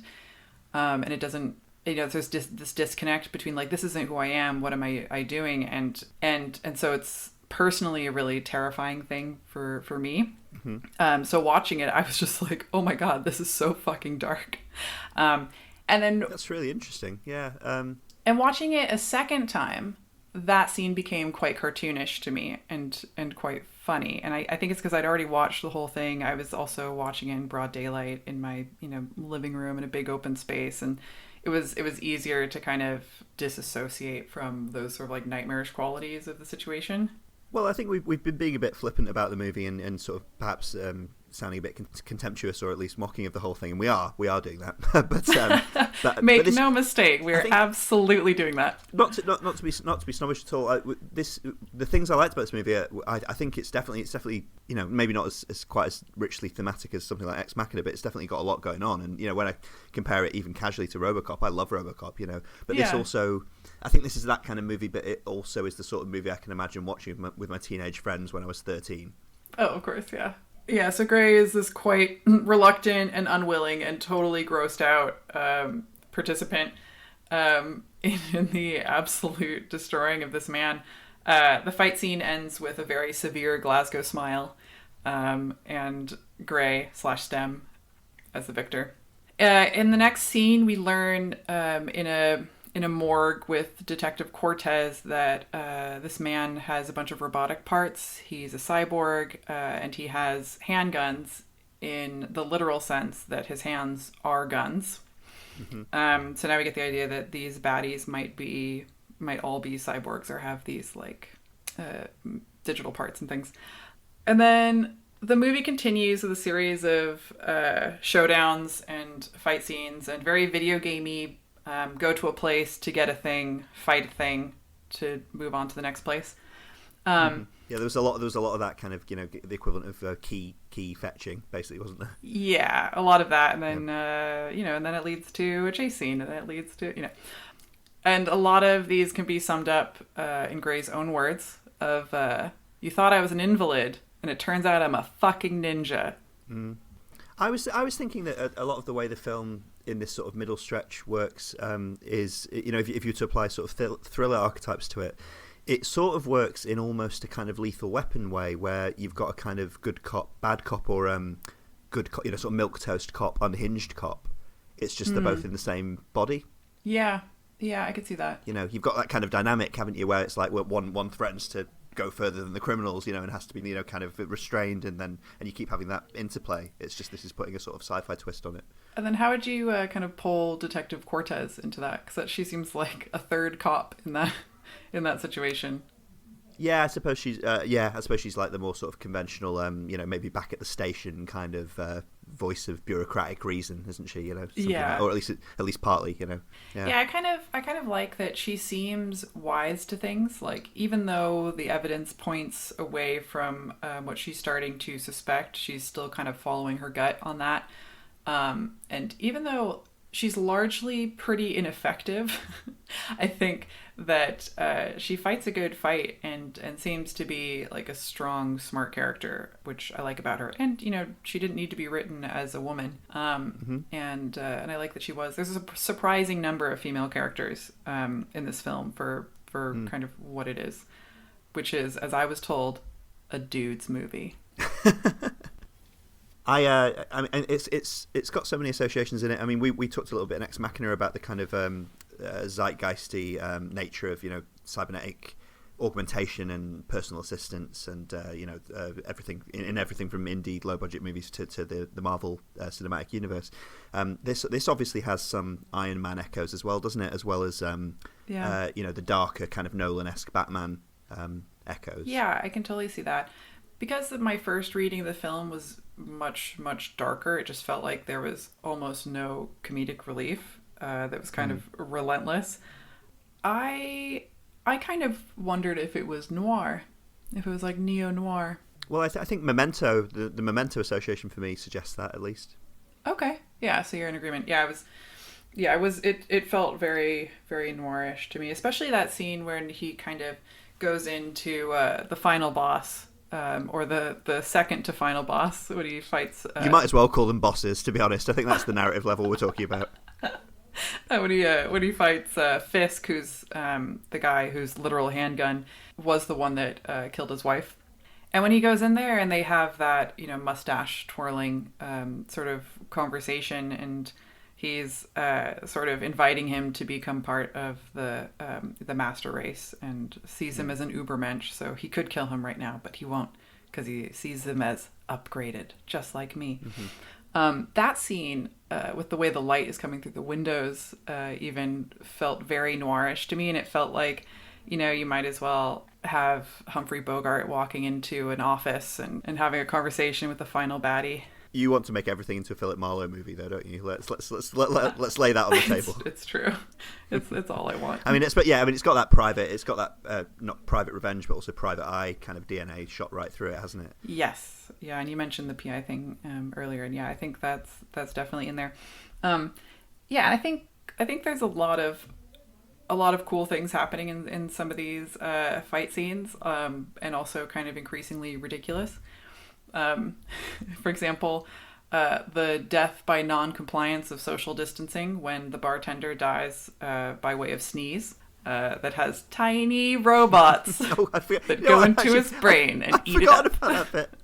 That bit was almost like a bit from Sherlock or something, with Sherlock at its most ridiculous, when you get into the kind of like Cumberbatch's mind palace and things go in slow motion and in kind of Matrix-esque revolving cameras and stuff, But it also looked really silly.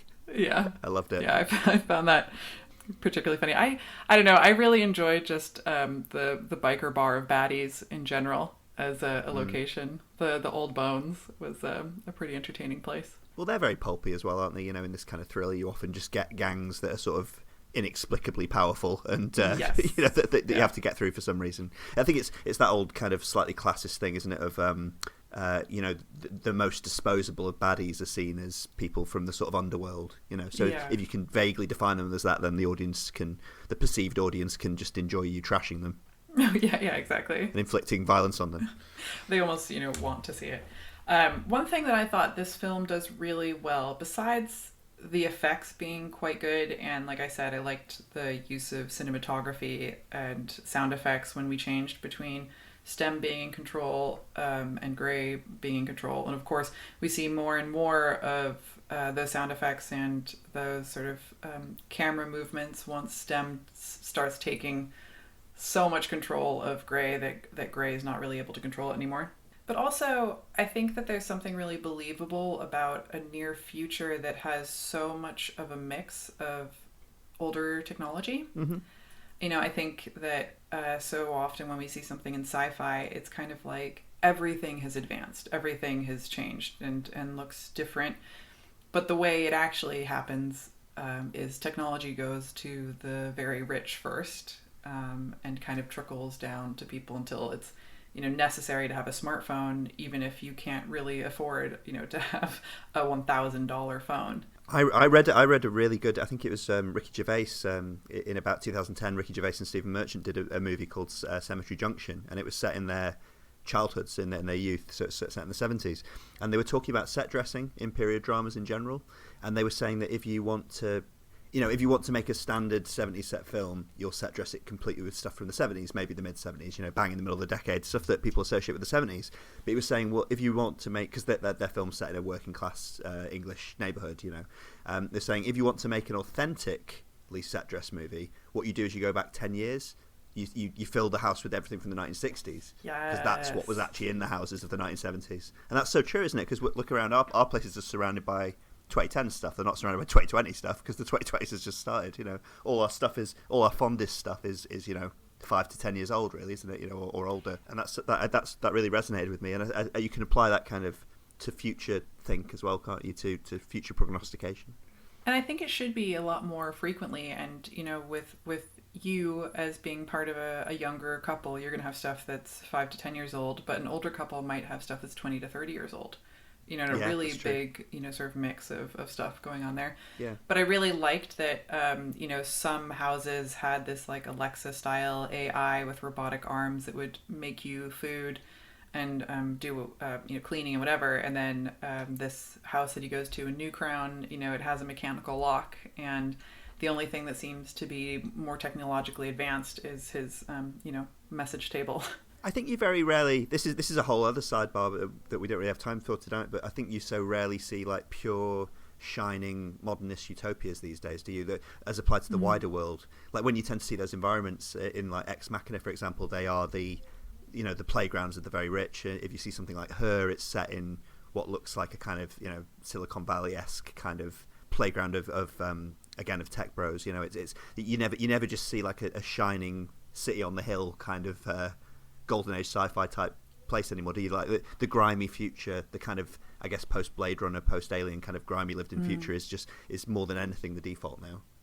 Yeah, I think that's true. And occasionally you will have some kind of golden shining place, but it's almost always some kind of a facade. For example, if you go to District 1 in the Hunger Games, and it's this kind of like high society, let them eat cake kind of attitude.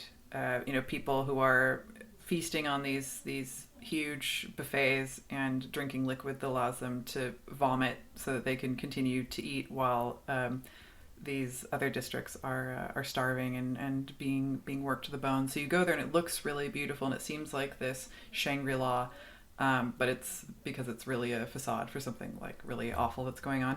I mean, obviously there's a long sci-fi tradition of utopias being deceptive, isn't there? But I think there's also something a bit maybe uniquely post-financial crash about seeing, if you see a shining future now, you tend to not just distrust it, but see it as at best the continuity of inequality. Yeah. As a manifestation of that. I mean, and I think there's some historical basis in that. For example, like why Liverpool became such a gilded place, and the buildings were so beautiful and there was marble and all this stuff, and it was because it was a hub for the slave trade. I accept that point as a very good point, but I refuse to accept that Liverpool is beautiful. Well, I didn't say it was beautiful now. Fine. Good.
would you like to tell us a little bit more about how Upgrade wraps up? You know, how does it head to a conclusion?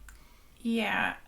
So Malfoy Draco Malfoy Smithers, of course, is what I meant to say. It's too many names. I'm going to confuse them.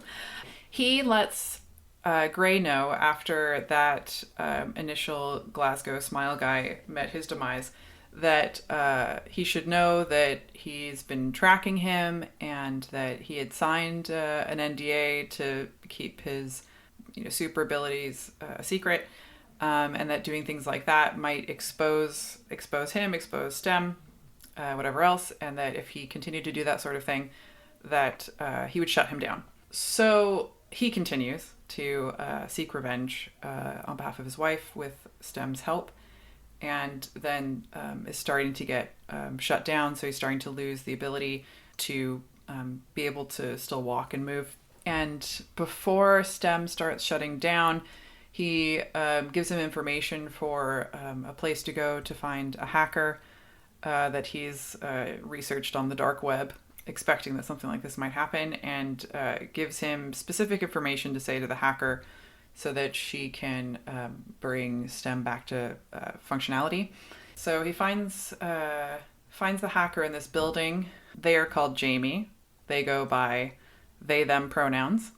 And he's brought into this warehouse space that is kind of like it's almost like an opium den, but for people who are lost in VR, which is foreshadowing. I quite like this, actually. This is my favorite scene of this movie. Yeah. Well, that took it right. You mentioned opium dens. That took it right back to kind of Sherlock Holmes and stuff, didn't it? That kind of Victorian underworld kind of, or Once Upon a Time in America, that kind of dreamy den of sort of people lost to sleep and to society, Yeah. There is something oddly Victorian about all this, and I hadn't really clocked that before. But I think that there is definitely some parallels running with Sherlock Holmes. And I like that, and I'd like to think more about it. So we have various people lost to this virtual reality in their own spaces and their headsets. And then we have the hacker formerly known as Jamie. They have a briefcase that seems to have all of their hacking equipment in it. And Gray, still being a technophobe, says like, "What are they all doing?" And Jamie says, "Oh, they're doing VR." And he was like, "Well, why would anyone want to not live in reality?" And of course, there's lots of irony and foreshadowing with that. So I'm gonna have foreshadowing T-shirts made for the podcast. Whispered. So at this point, Gray is completely quadriplegic again, and he is now aware that some baddies are on their way there, and he's trying to get Jamie to hurry it up, and he says, "Jamie, like, that's your name, right?" About to ask her to hurry things up, and she cuts him off, and they go, "My name's not Jamie. I don't have a name." And he's like, "Okay, but I'd really like it if you could." And they say, "And also don't ask my gender." He's like, "I wasn't going to ask your gender." And they say, "Good." And then Gray says, "But kind of in a hurry. I really need you to, get this going quickly." And the hacker formerly known as Jamie says, "Well, you're the one wasting time trying to put me into a binary box." Yeah, this is a lot clumsy, wasn't it? Yeah, I mean, this was the only time that I really laughed out loud watching this movie. Like, it wasn't just like kind of a snicker. Like, I genuinely laughed at this.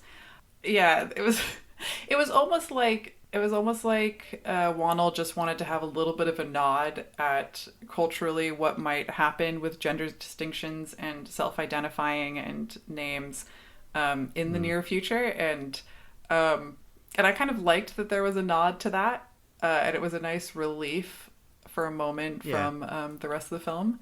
It feels very much like an afterthought, though, doesn't it? Even if it was done out of noble intentions, it's like, let's put that in. Yeah. Yeah. And then Jamie sees the baddies coming into the building and packs up their briefcase, and Gray's like, "Where are you going?" And Jamie responds, "We can't let them win." It's very vague. It never comes to anything. And we never see that character again. My favorite character of the film.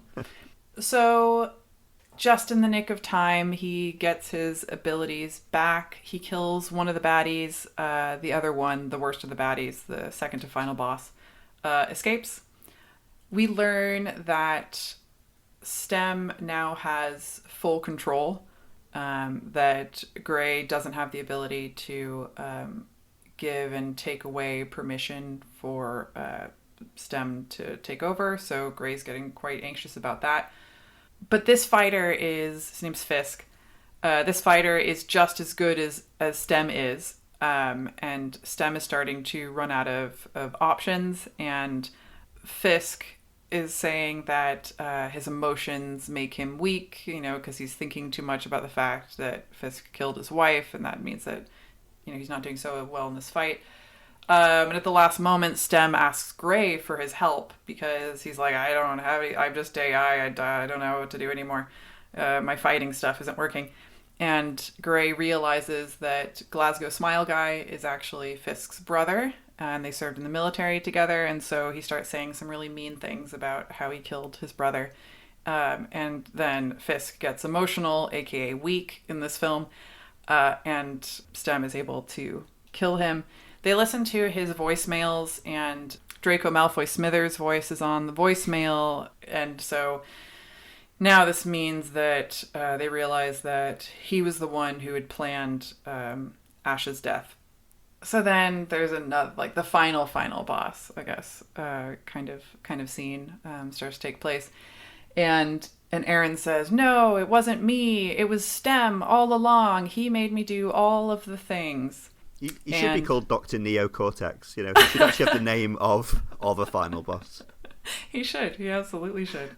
And then Detective Cortez shows up in the evil lair as well. And again, with Gray being the sort of unwilling participant, he's actually telling Cortez to stay back. He's like, I don't have control over my body. This guy wants to kill you. This thing in my brain. So and she's not really buying it. So she's kind of walking deeper into trouble.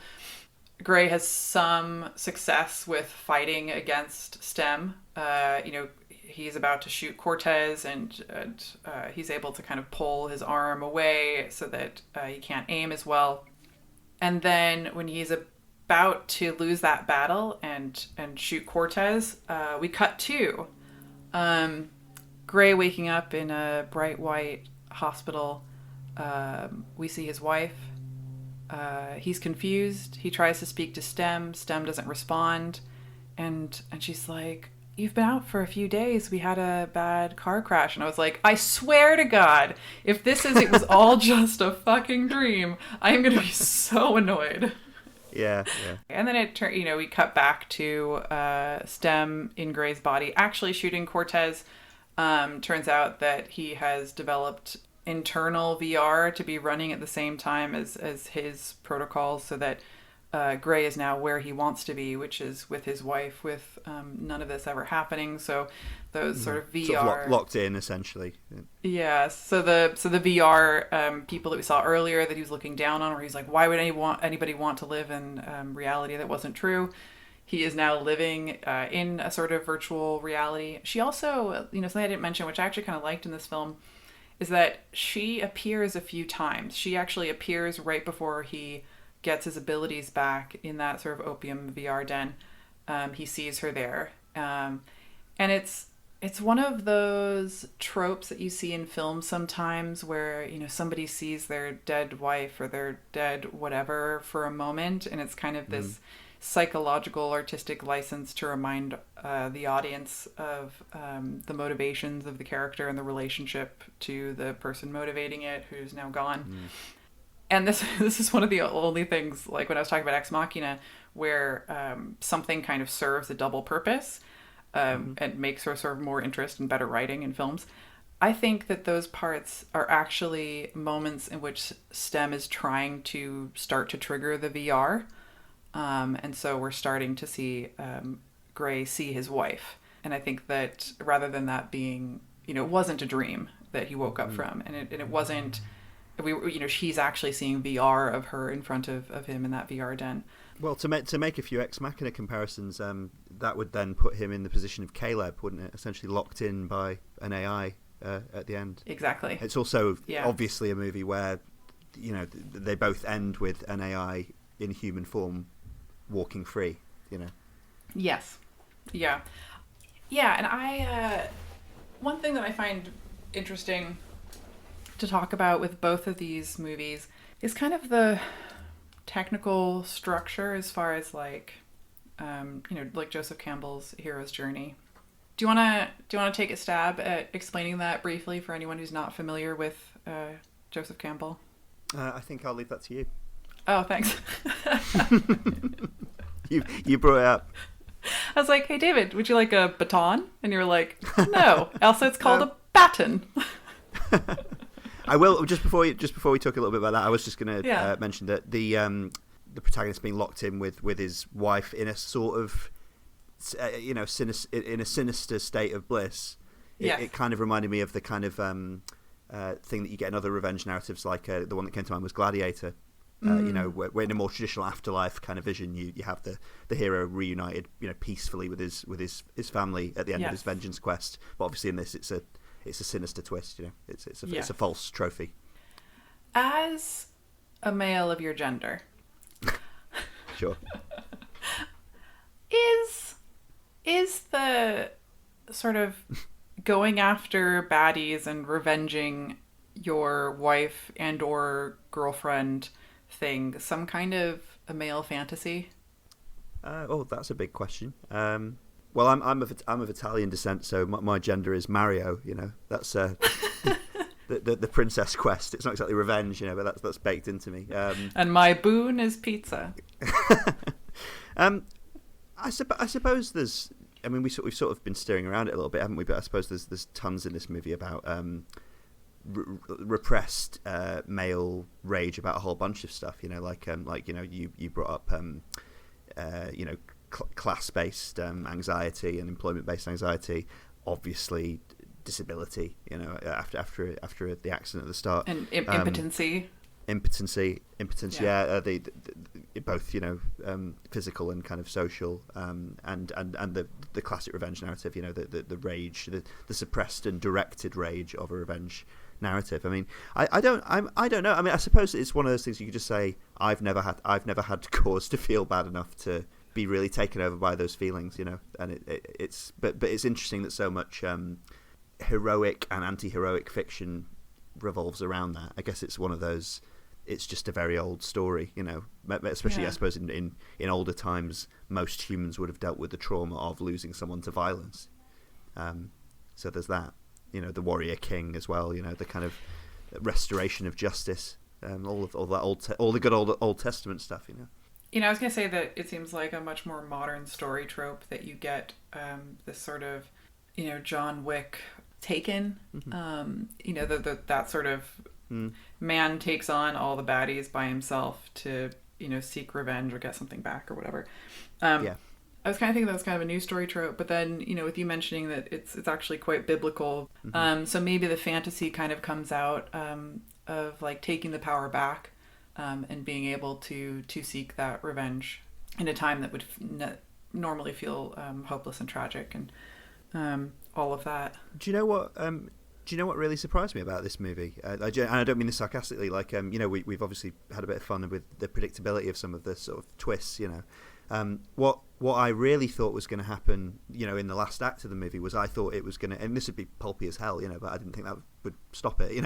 I thought it was going to reveal that his wife hadn't died. That yes. The sort of anxiety manifested in the opening scenes about his wife's higher status and involvement with these tech companies would manifest it in a fairly reactionary, but able to apply to a thriller plot kind of way, where she was behind it all along, or she actually secretly owns the controlling share in this company, and she had put up her own husband for this role. She'd set this up as a sort of stage thing, she'd volunteered him to be the sort of guinea pig for it, because it just seems like I've almost feel like I'm arguing for a more sexist version of the film should exist, but I actually feel like that ending goes more naturally out of the setup, I agree, and I think part of what set that up is that sort of nauseatingly romantic relationship in the beginning, because it's so over the top that it doesn't feel real.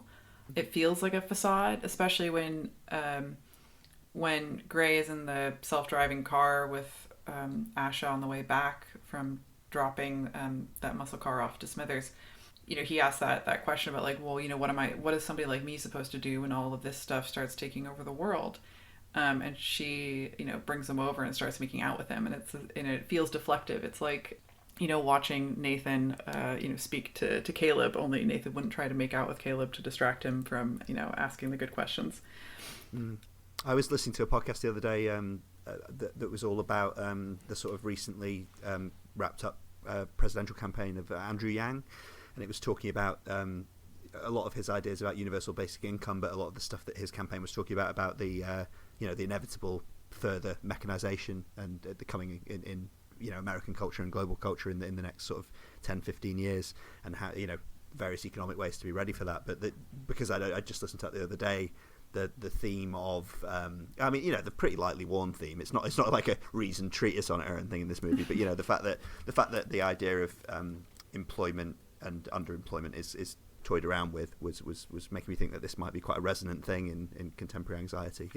Yeah, I think this film really pushes themes of class, and obviously we get the sort of Ubermensch talk and the master race, and Fisk telling the bartender before he sneezes him that he should be grateful to be killed by somebody like him because he's just an insect that shouldn't matter to these like great upgraded cyborg people.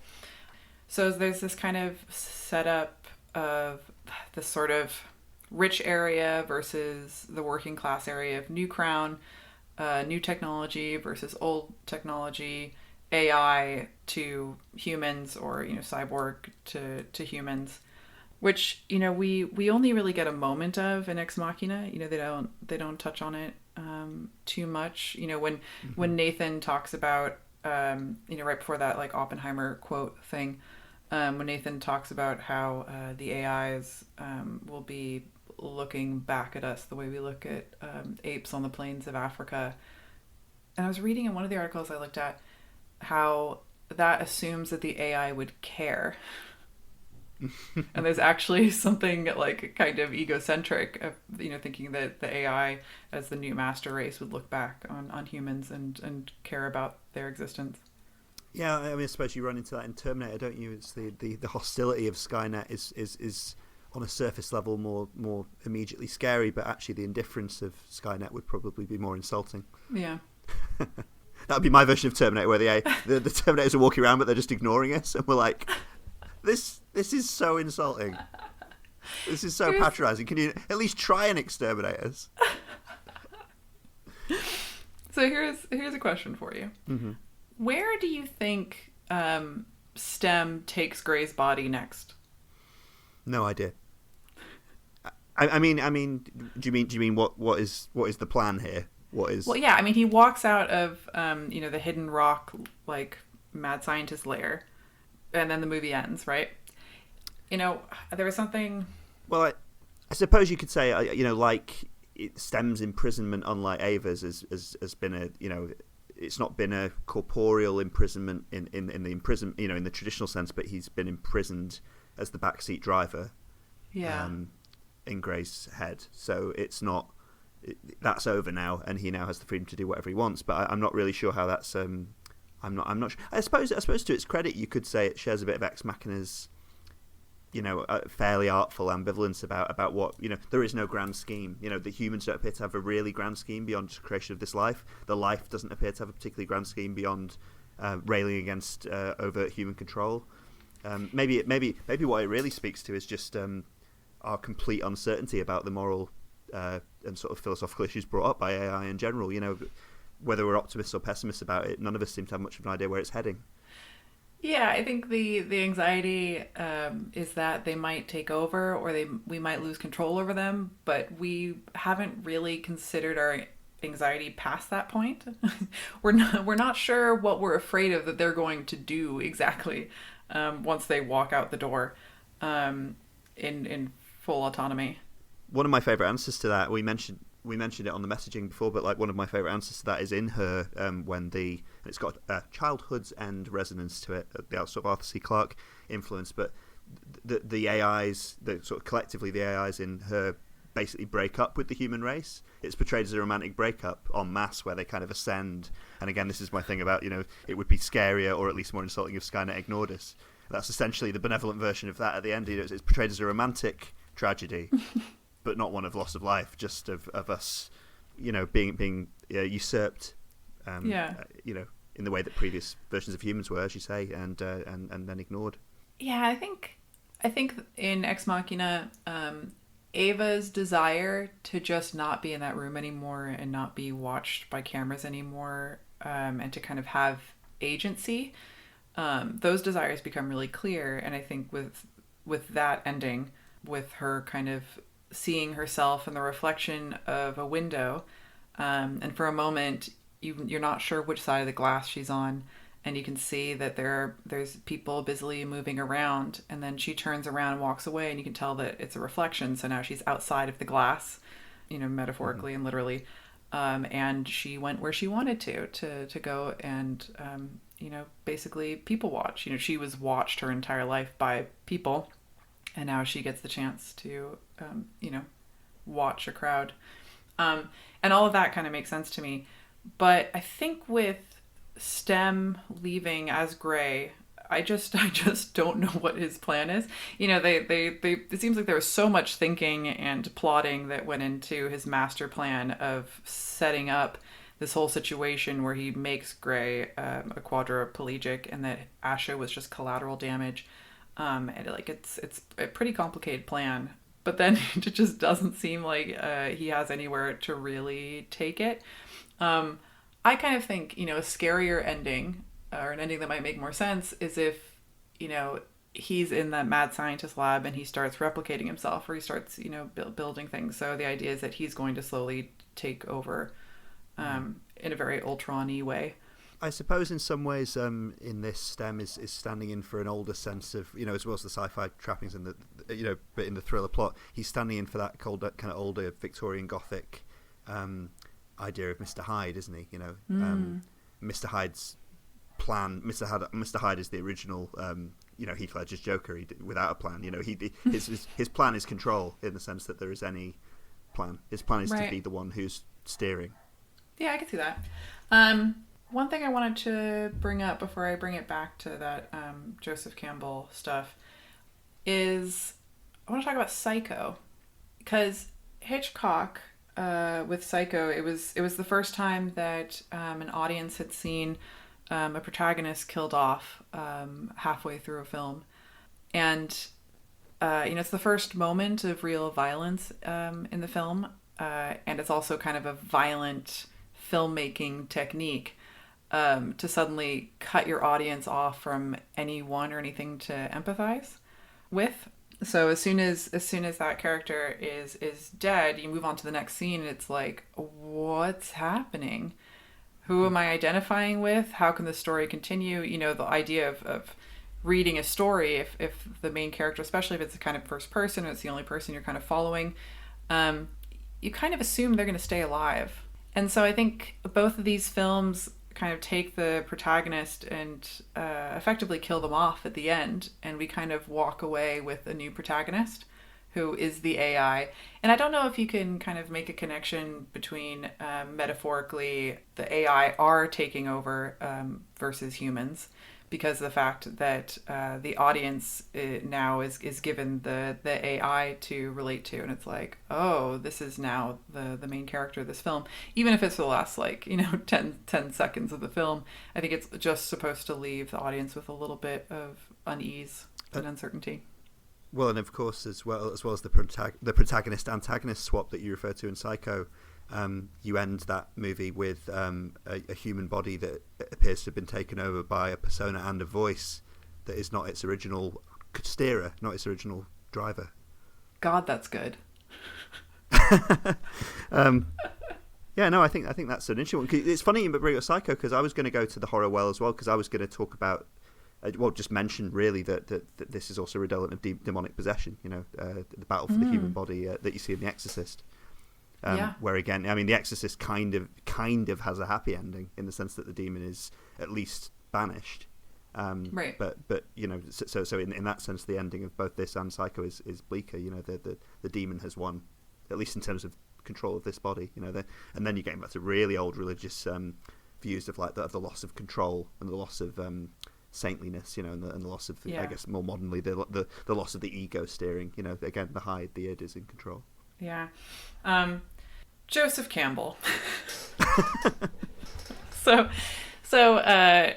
Joseph Campbell is a philosopher and writer, talks about storytelling in different cultures, and he identified a basic structure for the way stories are written in a monomyth. So it's kind of a diagram that's circular, and you can follow the protagonist, aka the hero, along the diagram, and there's options for what kind of trials they're going to face. So it starts out with sort of disconnection from the normal world, moves into story world, and then there's some kind of a reuniting back into the normal world, bringing back boon, as in like gifts that they've found along the way, or a new outlook, so they complete their character arc. And in terms of the beginning of a film, we frequently see, whatever the mundane is, whatever the story world is for the character, and then there is some kind of an inciting incident that sets things into motion for them to be pulled into a story world, which is their call to adventure, according to Campbell's monomyth. And then there's usually a refusal of the call. So the character will find some reason to feel insecure or not good enough, or a reason that they shouldn't go into the story world or accept the offer. This is the blue pill, red pill moment. And what I found interesting about both of these films... Probably don't mention blue pill, red pill stuff if we're talking about male violence. What I found interesting about both these films is that it seems like, you mentioned how quickly we get the setup taken care of for Ex Machina. Yeah, it's ruthlessly efficient, the start of that movie. Yeah. I mean, it takes like 15 seconds or 20. Like, it's just ridiculous. It's so short. Yeah, you're basically at the setting of the movie, and you've got everything you need to know about the main protagonist and his basic destination in about 2 minutes. Yeah. Yeah, so pointing to where the sort of inciting incident is and the call to adventure, you could say that the inciting incident is Caleb winning that contest, but there's no moment of him refusing the sort of call to adventure. He's just like, cool, I'm going, and then he's there. Well, I suppose you could post it later though, couldn't you? You could say that his temporary refusal to sign the non-disclosure agreement is that. Oh, that's a good point. That's a very good point. It just melts away very quickly. Again, the film's being very efficient in its early stages. It's getting these stages out of the way very quickly. Yeah, and then there's another sort of call to adventure, because that sort of being in the house becomes his norm, and the interviewing of Ava and all that. But then there's this call to adventure where she asks him to help her escape. Actually, the non-disclosure agreement moment is very red pill, blue pill, isn't it? Because at least if you believe Nathan, then the consequences for him are not bad to not take that offer. They are just not knowing. Yeah, that's true. Yeah, so it kind of, like, when I started to think about it, I was like, well, maybe the protagonist of this film is actually Ava. Because she's actually somebody who has a goal that she's trying to achieve, and, then achieves it. I think in these sort of like tragedies or thrillers, that it's more likely that the hero isn't going to come back to their normal world. That rather than kind of following the full circular diagram, they don't complete it, and so they end up lost or dead or stuck in VR, or I think that is probably quite a lot of what's going on here. Yeah. Whether people are consciously playing with these structures, because I know some writers obviously do. or whether it's just sort of happening. It's just these kind of dead end heroes' journeys are manifesting. Yeah. My book's coming out next month, by the way, called Dead End Heroes. Just want to plug that. It's not. We had the Joseph Campbell stuff that you've just walked us through. We had a textbook in our English class. This is what a liberal arts education I had when I was in year 8. So I was for the UK education system. That's about 12, 13. We had a textbook that was laying out these in terms of using Star Wars as an example, and using, for some reason, Romancing the Stone, which I hadn't seen at the time, but it was taking through all the stages and just saying, all the obvious stuff, like, this is when Luke meets R2-D2, this is when he meets Obi-Wan, this is how all that maps, and so that was my introduction to those ideas at a relatively early age. I think I was introduced to it sometime in high school, but then it kept coming up kind of in university. Remind me, did you major jointly in English literature and film studies? That's exactly what ended up happening. That's what happened? Okay. Yeah. I was trying to remember. Logic was too hard. Oh, right, you were doing philosophy. Philosophy was dropped at a fairly early stage. Well, sub-honours, certainly. Yeah, for listeners, I don't know how much of this will still be in the podcast, but for listeners, me and Kat went to the same university and did some of the same film stuff. Fact. I think we've got a lot of discussion there, quite wide-ranging, and I wonder how that's going to put itself together into an episode. I guess I'll find out.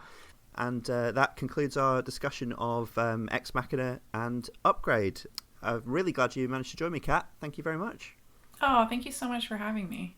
Not at all, and my absolute pleasure. And we really will. I mean, as well as that discussion, I'd obviously love to discuss further movies with you in the future. But I'd really like, as mentioned before, to get an update on the TV industry scene a few months down the line. Because who knows what we're looking at, eh? Yeah. I'm just as curious as you are about that at this time.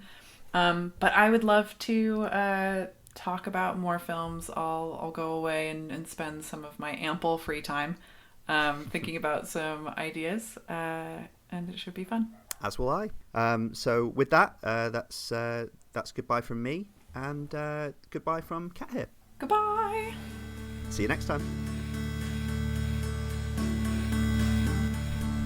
You've been listening to the EscapeGoat podcast, hosted by David Blake Fagiani. If you want to contact the podcast with any feedback or thoughts, you can leave comments on our Libsyn page or under our YouTube videos, or email us at escapegoatpod@gmail.com. You can also reach the show on Twitter on @egoat_pod and follow us for new episode notifications, or get me personally on @dbfagiani. This podcast is available on YouTube, Apple Podcasts and Spotify, as well as our Libsyn site, escapegoatpodcast.libsyn.com. Original intro, outro, and any other incidental music for this podcast is composed, produced, and made available by permission of Richard Gilbert.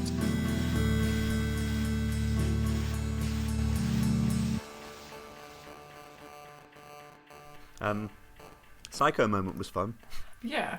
I loved you bringing up the point that he was essentially kind of taking over his mother's body, or her performance, or performing as her.